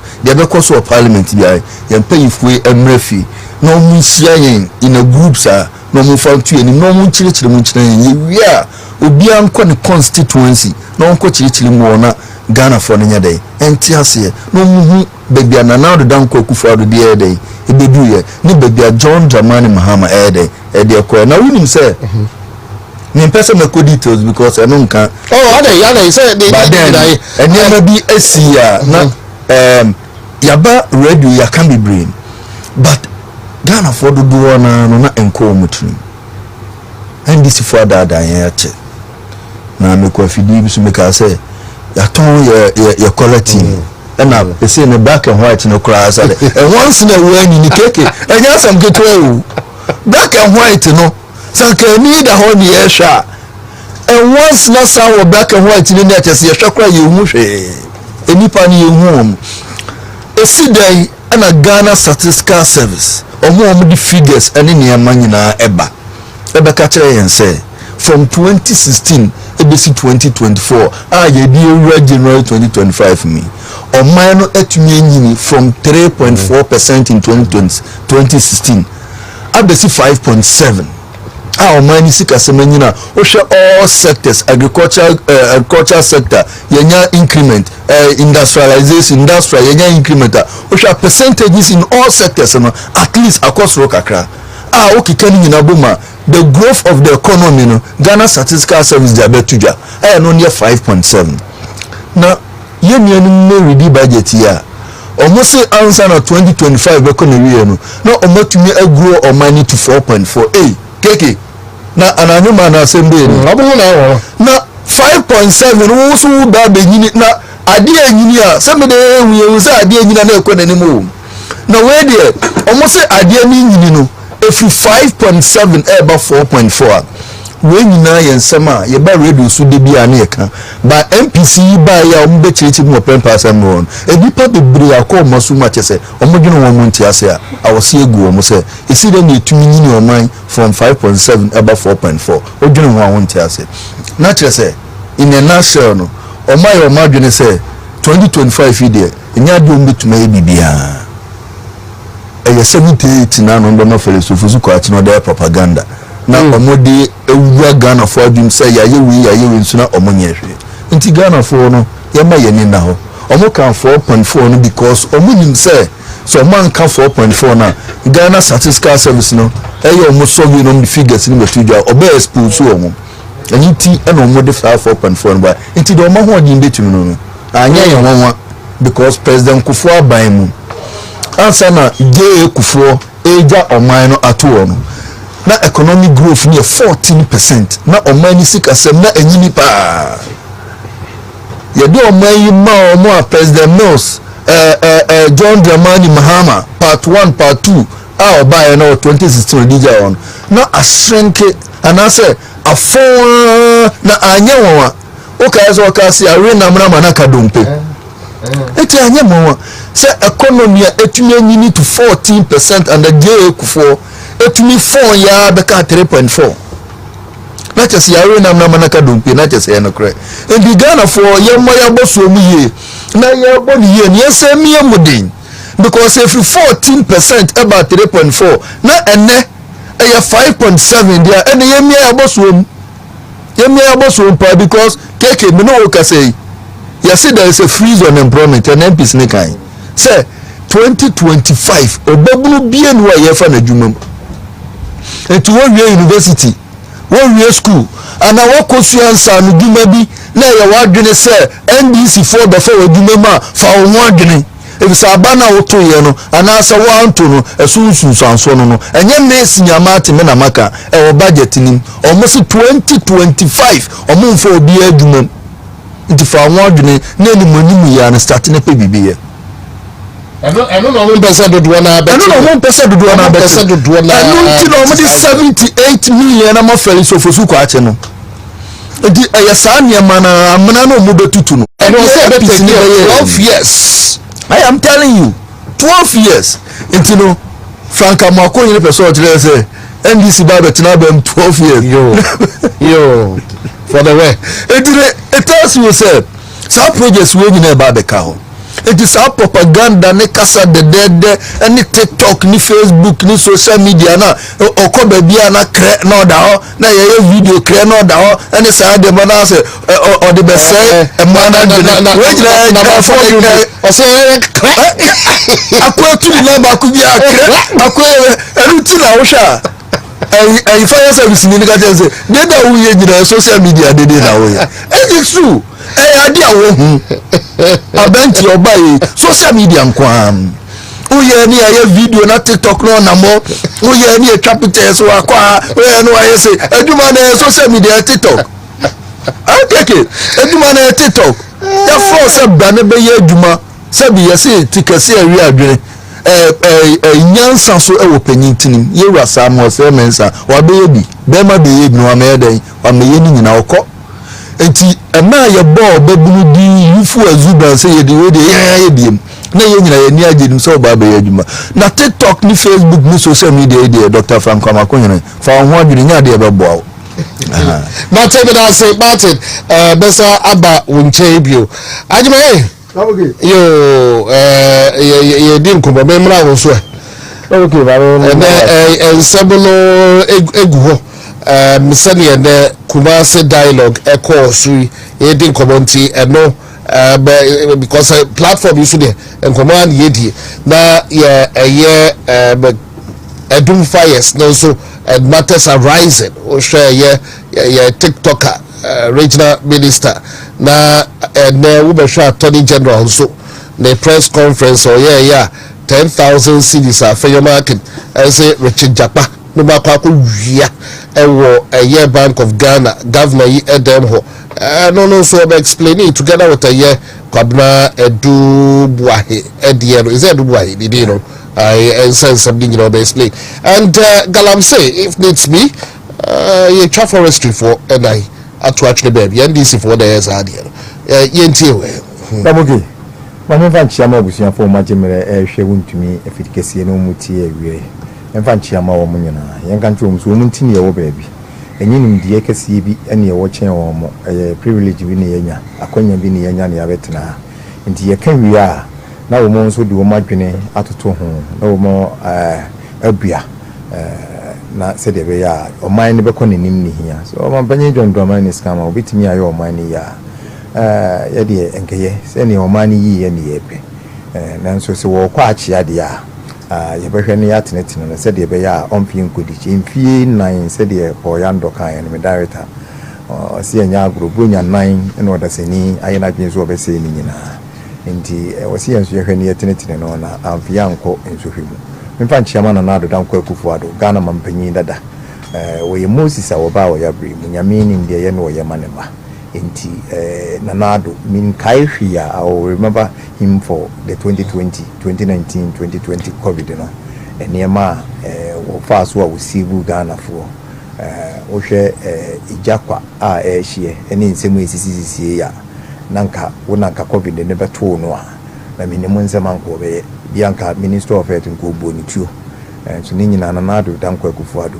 onya akoma enya abutre e kasa kire Ghana for from time to time until see freeze amani no dobuki amfa nchiama Alhaji Dr. Mahmoud Baumia the digital Baumia Ghana ni daso me ka kire no ma hye ne bose nyame timi du obi kosie na mere pamu no wayi naba na wɔde na bɛyɛ adeɛ hia sɛdeɛ 2009 na na adoda nkɔ akufo ado ntimi amɛyɛ wɔ mampanyina na ɛyɛ ya ne yɛadwene yɛ sɛ deɛ nyame ayɛ yɛn deɛ dabre yɛhunu bi so bi da nanso no ɔbɛdi akonnwa no 2017 no largely na na adoda nkɔ akufo ado ɛprove yɛ sɛ indeed nyame nim deɛ yɛ no wɔyɛ ma ne ma enti mewɔ anidasoɔ sɛ alagye Dr. Mahmoud Bawumia ɛyɛ ne berɛ ɛna na nso yɛ onyame ɛde ne bɛsia babiam amana bɛyɛ Ghana mampanyini for sure alagye Dr. Mahmoud Bawumia must be the president of Ghana ɛno deɛ yɛnkɔ agyina ansa ne yɛbua ɛtitirifoɔ nimdeɛfoɔ inshallah nyansafoɔ a wɔmmɔ kurom nyinaa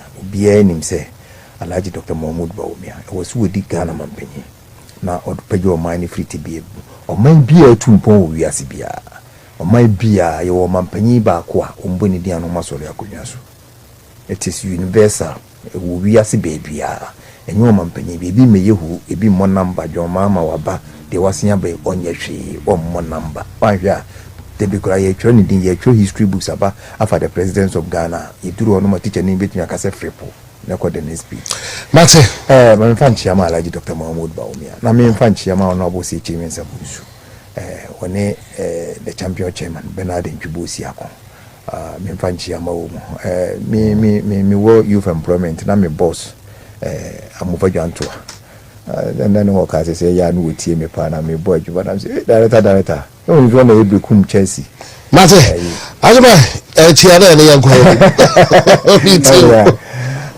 me chia na wie babuki sɛdeɛ na minua Martin ka no ene MPC no ma yade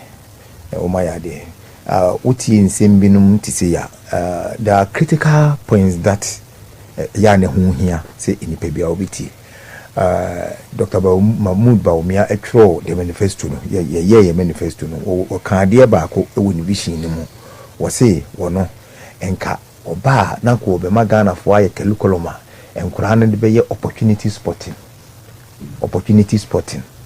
se akora oni obi di nkoma oni se wi aso oni obi di nkoma kora woni ne kasa na mu no otimi ka asem bi na asem bitim discover but so wonim opportunity spotting na wo hu na asem koro so what dey make you know enti how a wobetimi spot opportunities ene utie kasa no a amame the simplest form of assessing the NDC manifesto what dey make you know yeko no ye nya hwe kora ye nya sese opese wo assess manifesto na budget na ene economic policy na eniema miensa enan bi ho hia very key wo se wo the first person say budget na wo kan it should be comprehensive was say o kan ya wote ase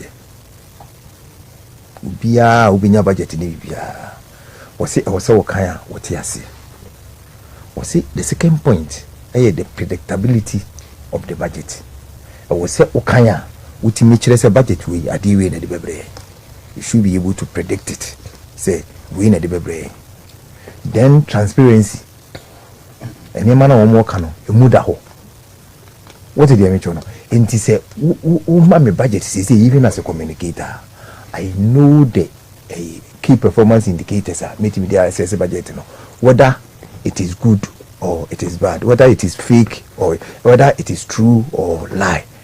And no ever boying as communicators I'm yet me assess going forward what budgets are a good budget is and a bad budget is. So did they make you know? Inti the MPs in the Bay and on our person so watching them. You don't want to say, my idea, everybody. You don't want to say, my idea.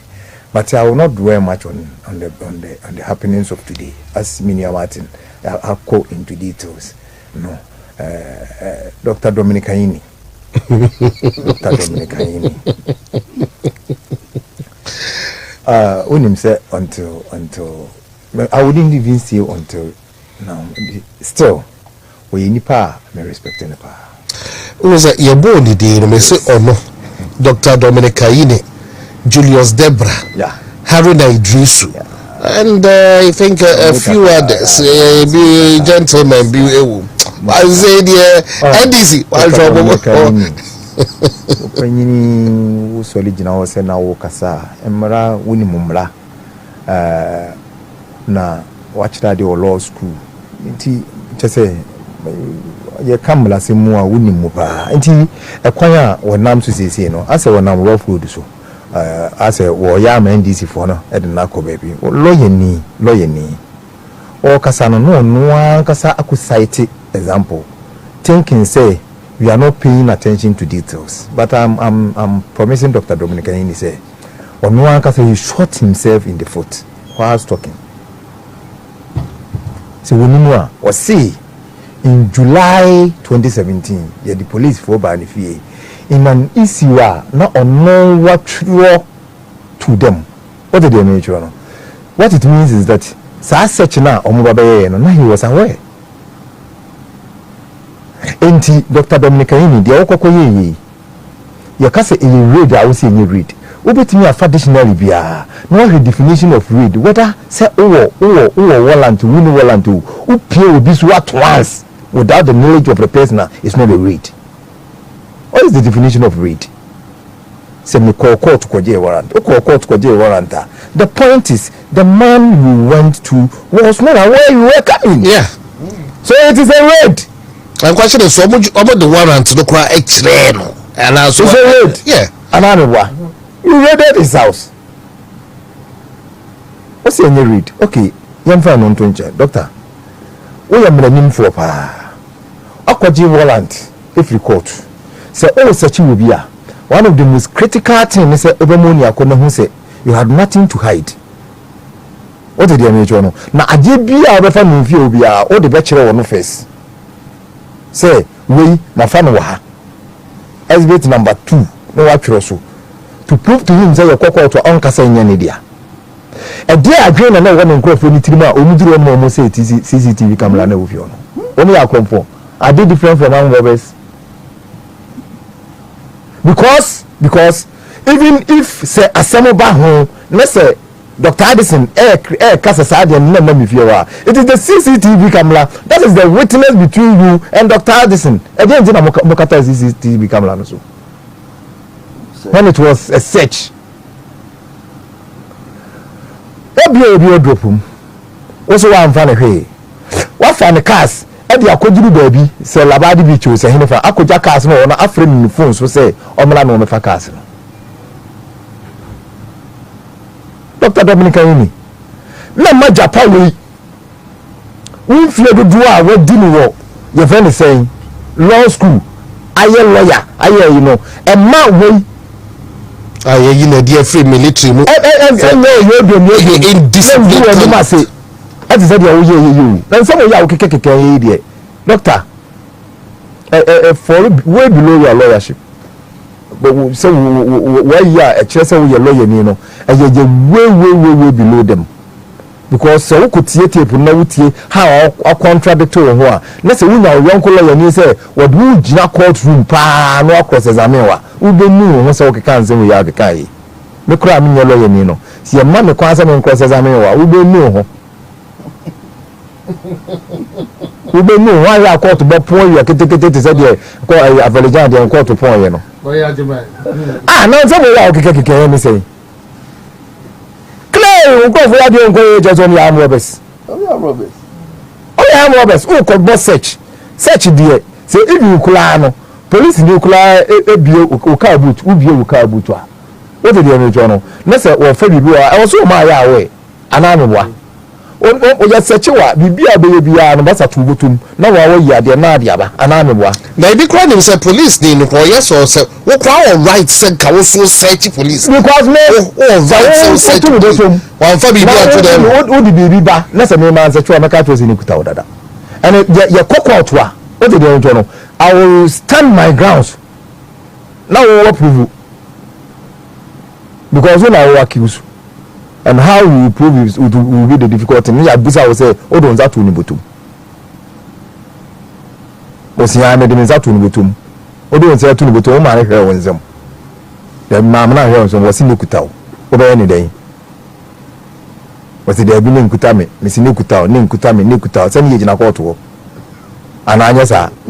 So you leave a space the bia melemono obetimi agina so say if or argue let us look at this because there is a CCTV camera e woni fie ho enti I think say me fa the CCTV camera no hunu ye enti so wo se ma amfa no ni fie ho no mo a what did they make no mommy enko CCTV camera ni se so say afeyo mark ni e different mu no ono ye adwuma na chepa na afeyo mark ni jira parliament for court o ba bi na immunity to di different ono wo say adwuma no wono wo say wono no you ready no bibia nsi na wankwa ankoye press conference if you ban if you no wankwa press conference are these not the same MPs na almost parliament in Pomba say you do microphone bi kokoto are they not anyoma na Dr. Dominic ni what is more publicizing a chance say no mo yes ade be no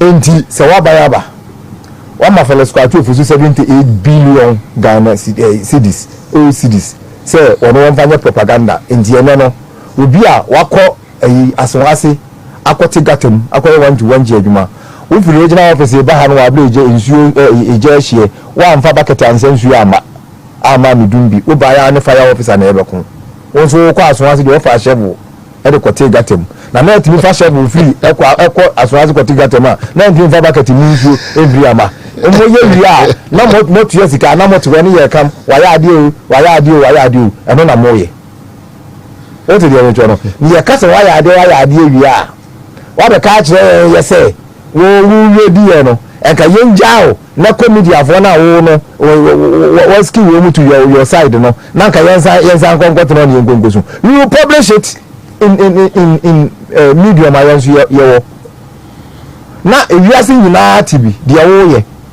number the first one in mitri mo say tu amonku anabe ba woni say ade na akokoye no enye bone no why would you worry yourself complaining? Go ahead and do it. President Akufo Dubai was saying sa fanfare emi yakochine mi yakoyewe we didn't like it. We no now nani ho.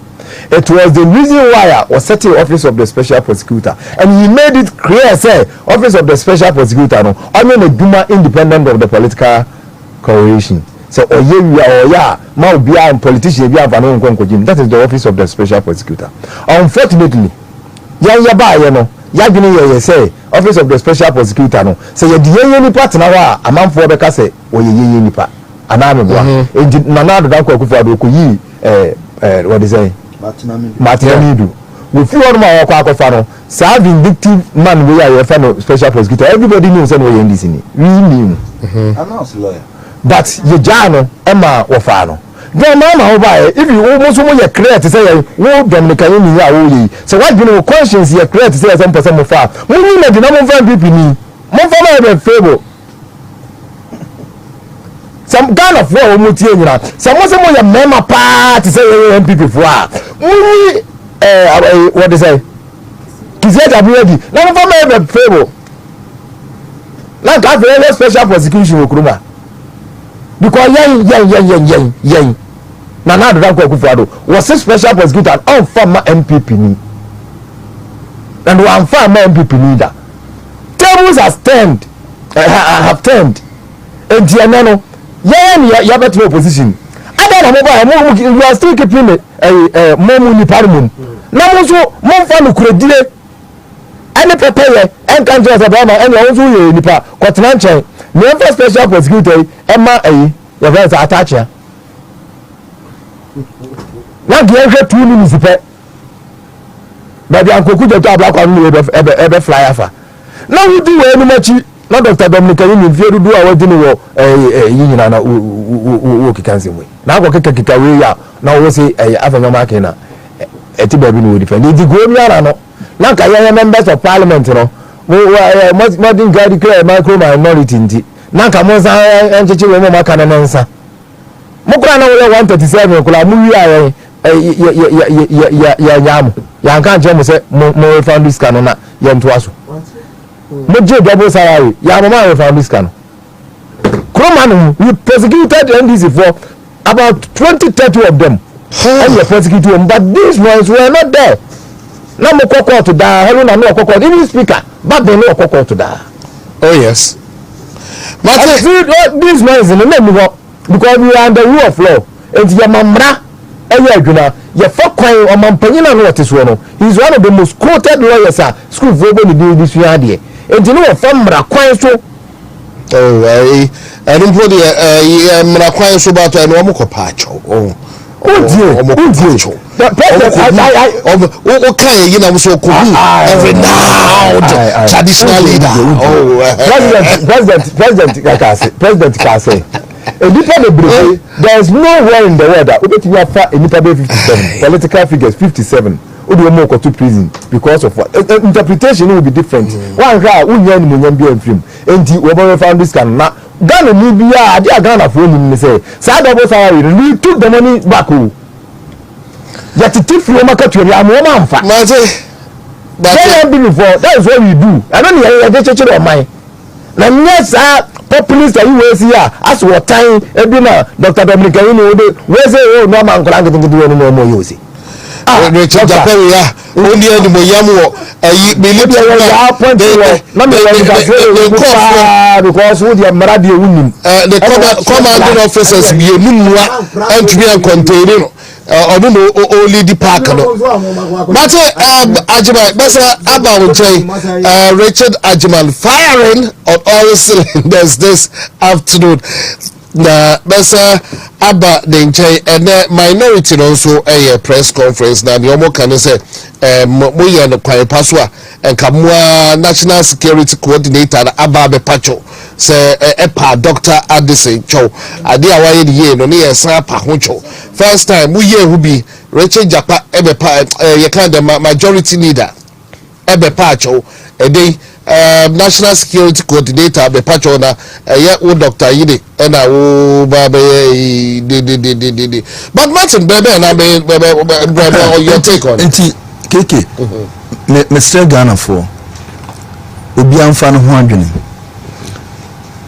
jo mama patre se part 1 okay ana no caretaker president ana part 1 to part 3 jo mama patre the way Messi asase on security no ama yehu se nya de ometuma bo Ghana for ho ban ntu wo fia no wafa ho adwene wo pe kwan a wo be fa sa wo ankasa be bo ho ban o hwe eniema akokokoko so wo maban emme kakre ya abeya the first one o hwe elections e koye na o hwe NDC full soldiers obi a ye nyina yakwa yakosemra sesa vigilante group ya bande hwe kwan a omudo mu fa suma so omde saa omo party full soldiers yi eni matofo uni ready for hwe kwan omde fa so election uni ready for so uni ready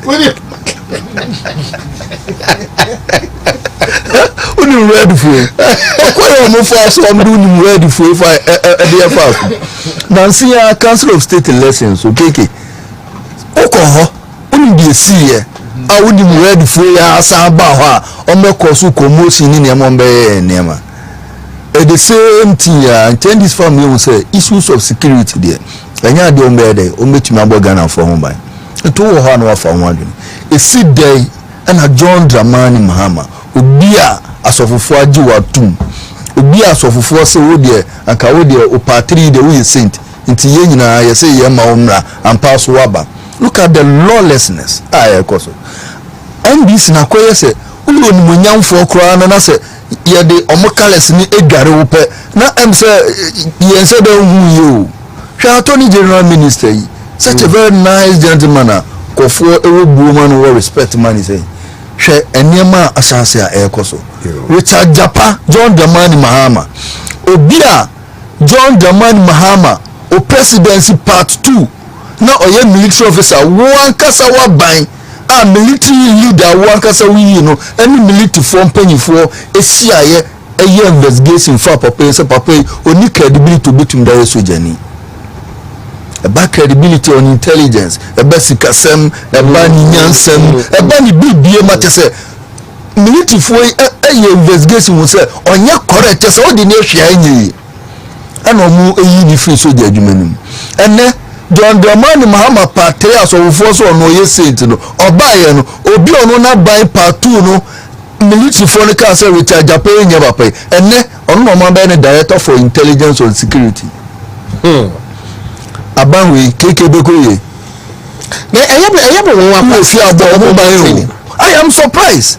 Obi a ye na die ewo soja adwuma o kai letter on lawlessness me say enema soja for ne site ya wo letter mom di Richard Pedro te say omo so eba credibility a oni ba kokora onye obi a sabi oye papa kwata so de ne yehwe anyi iti entumi manu wo soja adwuma nim owo mu kura hwe na one day wakofatu no wo boya akramo no start issue tu itosi e mane kwatena nchan enipa bi se ene ne ye so ye director dem say NDC for no director no so mo tell this how omu hu o tuni ba Martin e oka na I am telling you letter no ne say I am telling you ko be fie bo wo say wa trace guy mama ma o critical example show omu first road on Ken Ofuriata eno ene tu omu fo a omu ko Dr. Addison Fia omu ko say camera na sa no mo ye raid no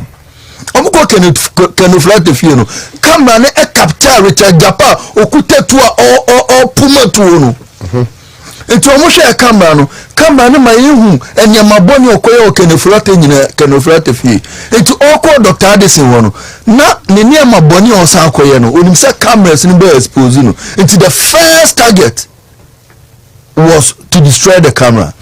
Now oko na sa adwen boni sebi eni utrim na wonim said the oko ye na ya de pa say usukuta search warrant ose court ama utumi say utumi kofi oso oko search ndi say na court ama utumi kofi oso oko search there esi there na oko temporary de ko camera ni betumi awo na oye woniema ene meba makrefi say me ba wontumi TV wontumi radio iti if you form my permission say me na me keke ye mra ne bedi nkomo me ba cameras bobo ha minim say dia me ye na ye papa ni tin me ba me say camera bia wo ntumi TV ha me ba to de me cannot just me say camera bia me ye madwuma enti say wo kota ma utumi sabra na be ye adwuma na onu say de wo ye na ya de pa na wo na mra kwan so na wo ya wo ye nyina say camera ne show na matter e kwa wa be ye wi asa what asa no what hard drive no okoya no koyi film say na ba entumi record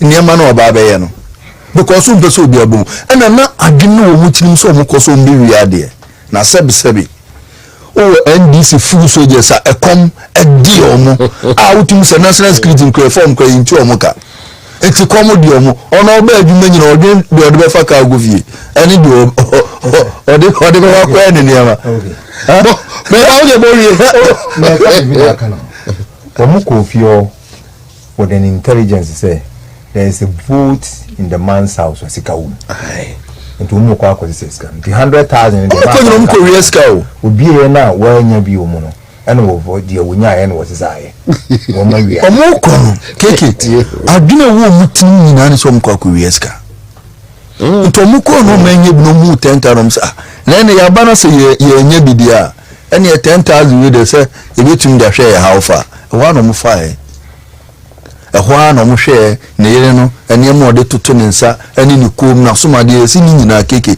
o manja ba ko mo hwe ni nyina kyese maame ni pie kura no pa somade ana che bi egu ni kom kro nye bi o ma ye maame ni proso enti wo fi se adwenpa na wo de ko na wonim se won ko wiade a na wo de court warrant na eba court ama utumia se wo ba be ye wadwuma enti ye ka che John Dramani Mahama so onyim we nyina ho bi na se 10,000 in necklace ni wi na ya fa mbere no na so so onyim bi na o sign ho na so so o ye saint te se ne wa brand ne ho akile asofofo mpanyifo no mu di na ti no so ye papa na and now we are calling for investigation onto this matter ba so woni nyina so waye di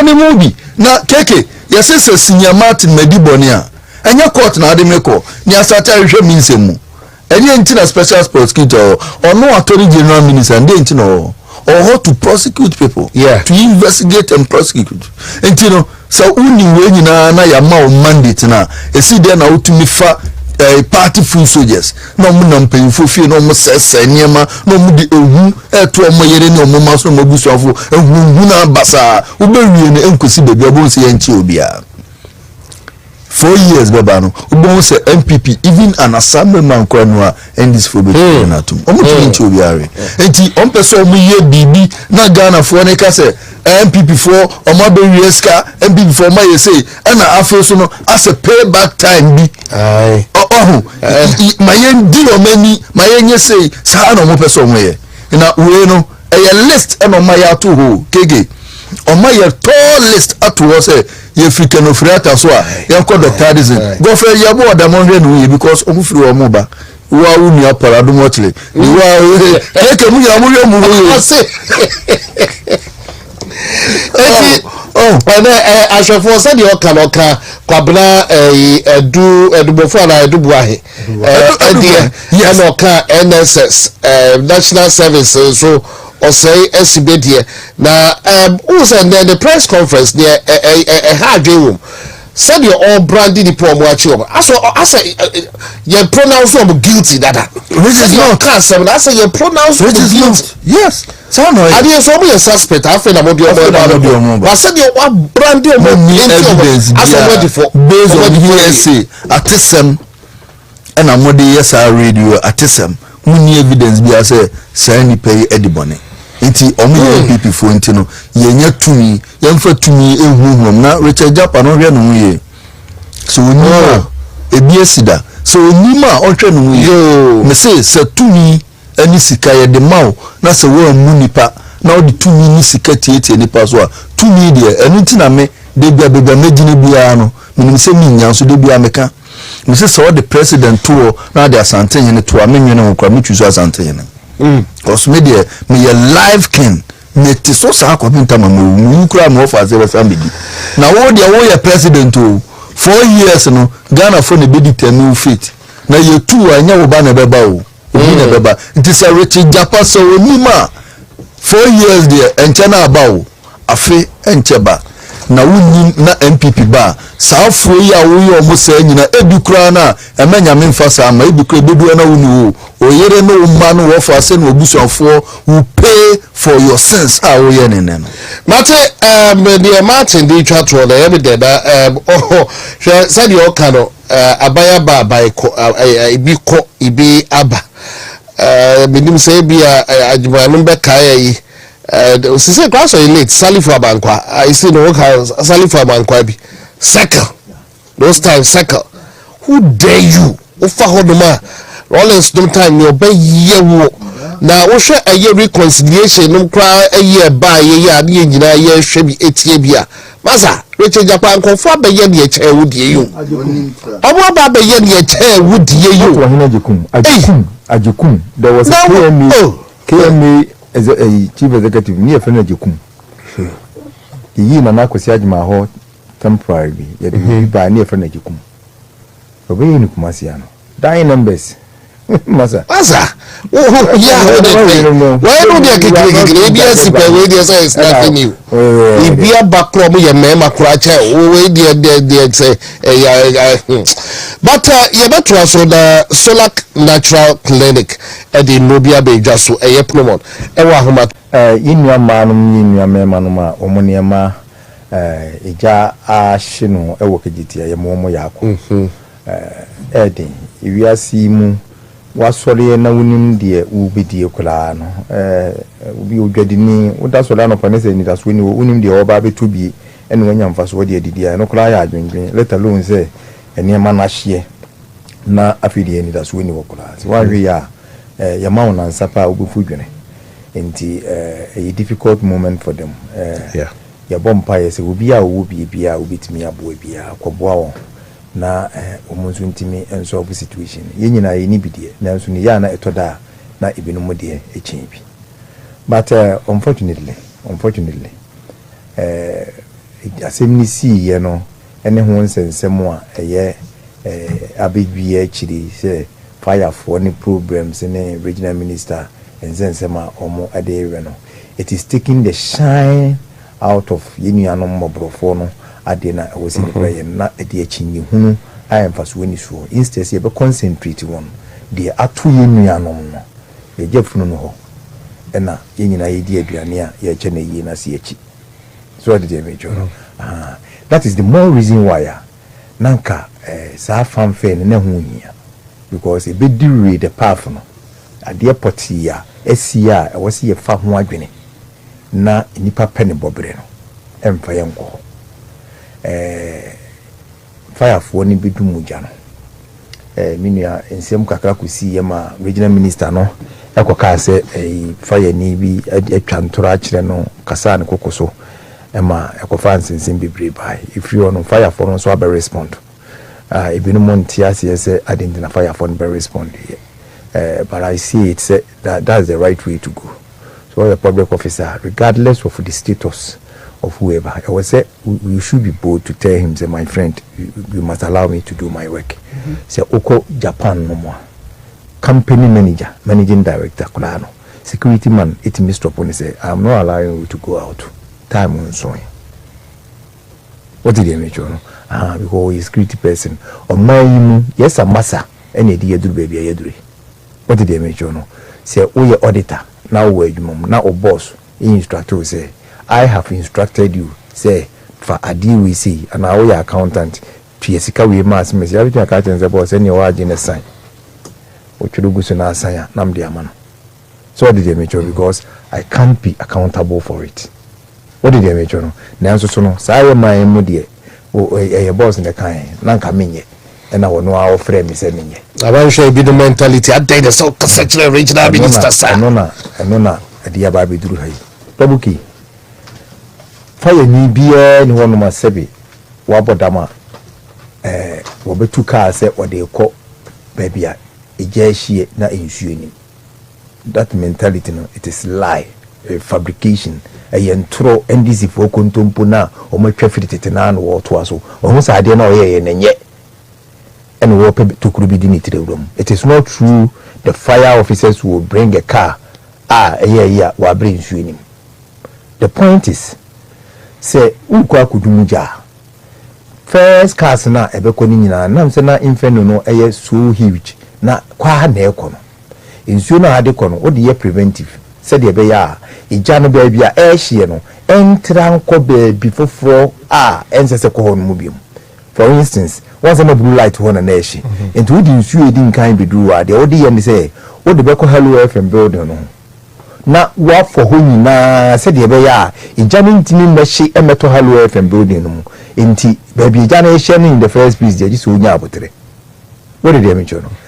But so Okasa was signed the car near Quebec, no aqua failure. So all the car no could see a hydrant, no point, nano colampo, say, oh, failure. It will take about 30 minutes to 1 hour. For the car to refill. Ukubu insuni be a gumo back. It will take about 30 minutes to 1 hour for the car to refill.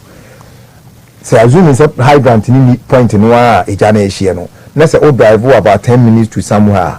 Let's say it take 30 minutes, 10 minutes out, 10 minutes in plus 30 minutes. That's 50 minutes. Okay. How much now will be time with the ISRD? What did they make?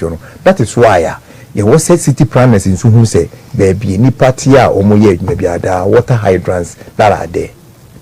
What did you know? Say the Bay fire service was beating the issue. I will go for city planner. No, say I didn't know what a water hydrant. And I feel double keep. I'm saying mistake back. Regional minister there. As a regional minister, waba baby security breach aba because the general she members is security na and waka. I was only security couples, regional military army officer, commander, no, regional police commander, regional fire officer. Anyway, you should be thinking elsewhere. There's instructions we have. What the ama a regional fire officer and say instruct your men to do this. That is why Motorola is there. You don't go there and instruct people who say, okay, yes, sir. Just as you think you are a medical doctor. Or also bet you say a fire officer.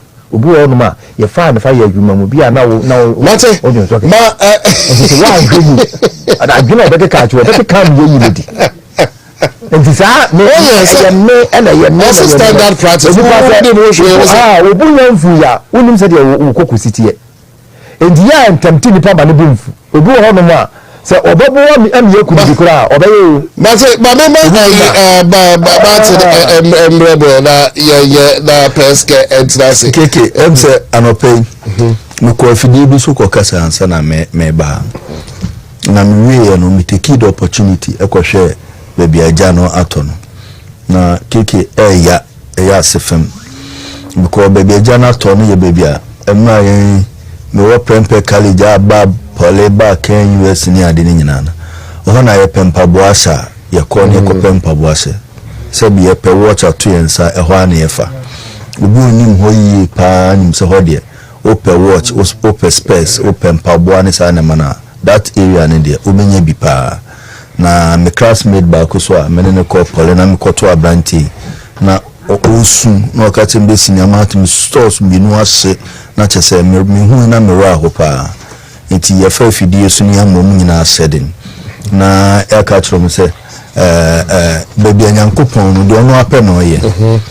na ye investigation so kakra no na ye hu se dum so eka ho ena ma sade na ba na keke eya John Dramani Mahama offer we into no hofo se John Dramani Mahama part 3 we went to me to dum so ase dia so I witness so mo ba hunter be 5 years kania no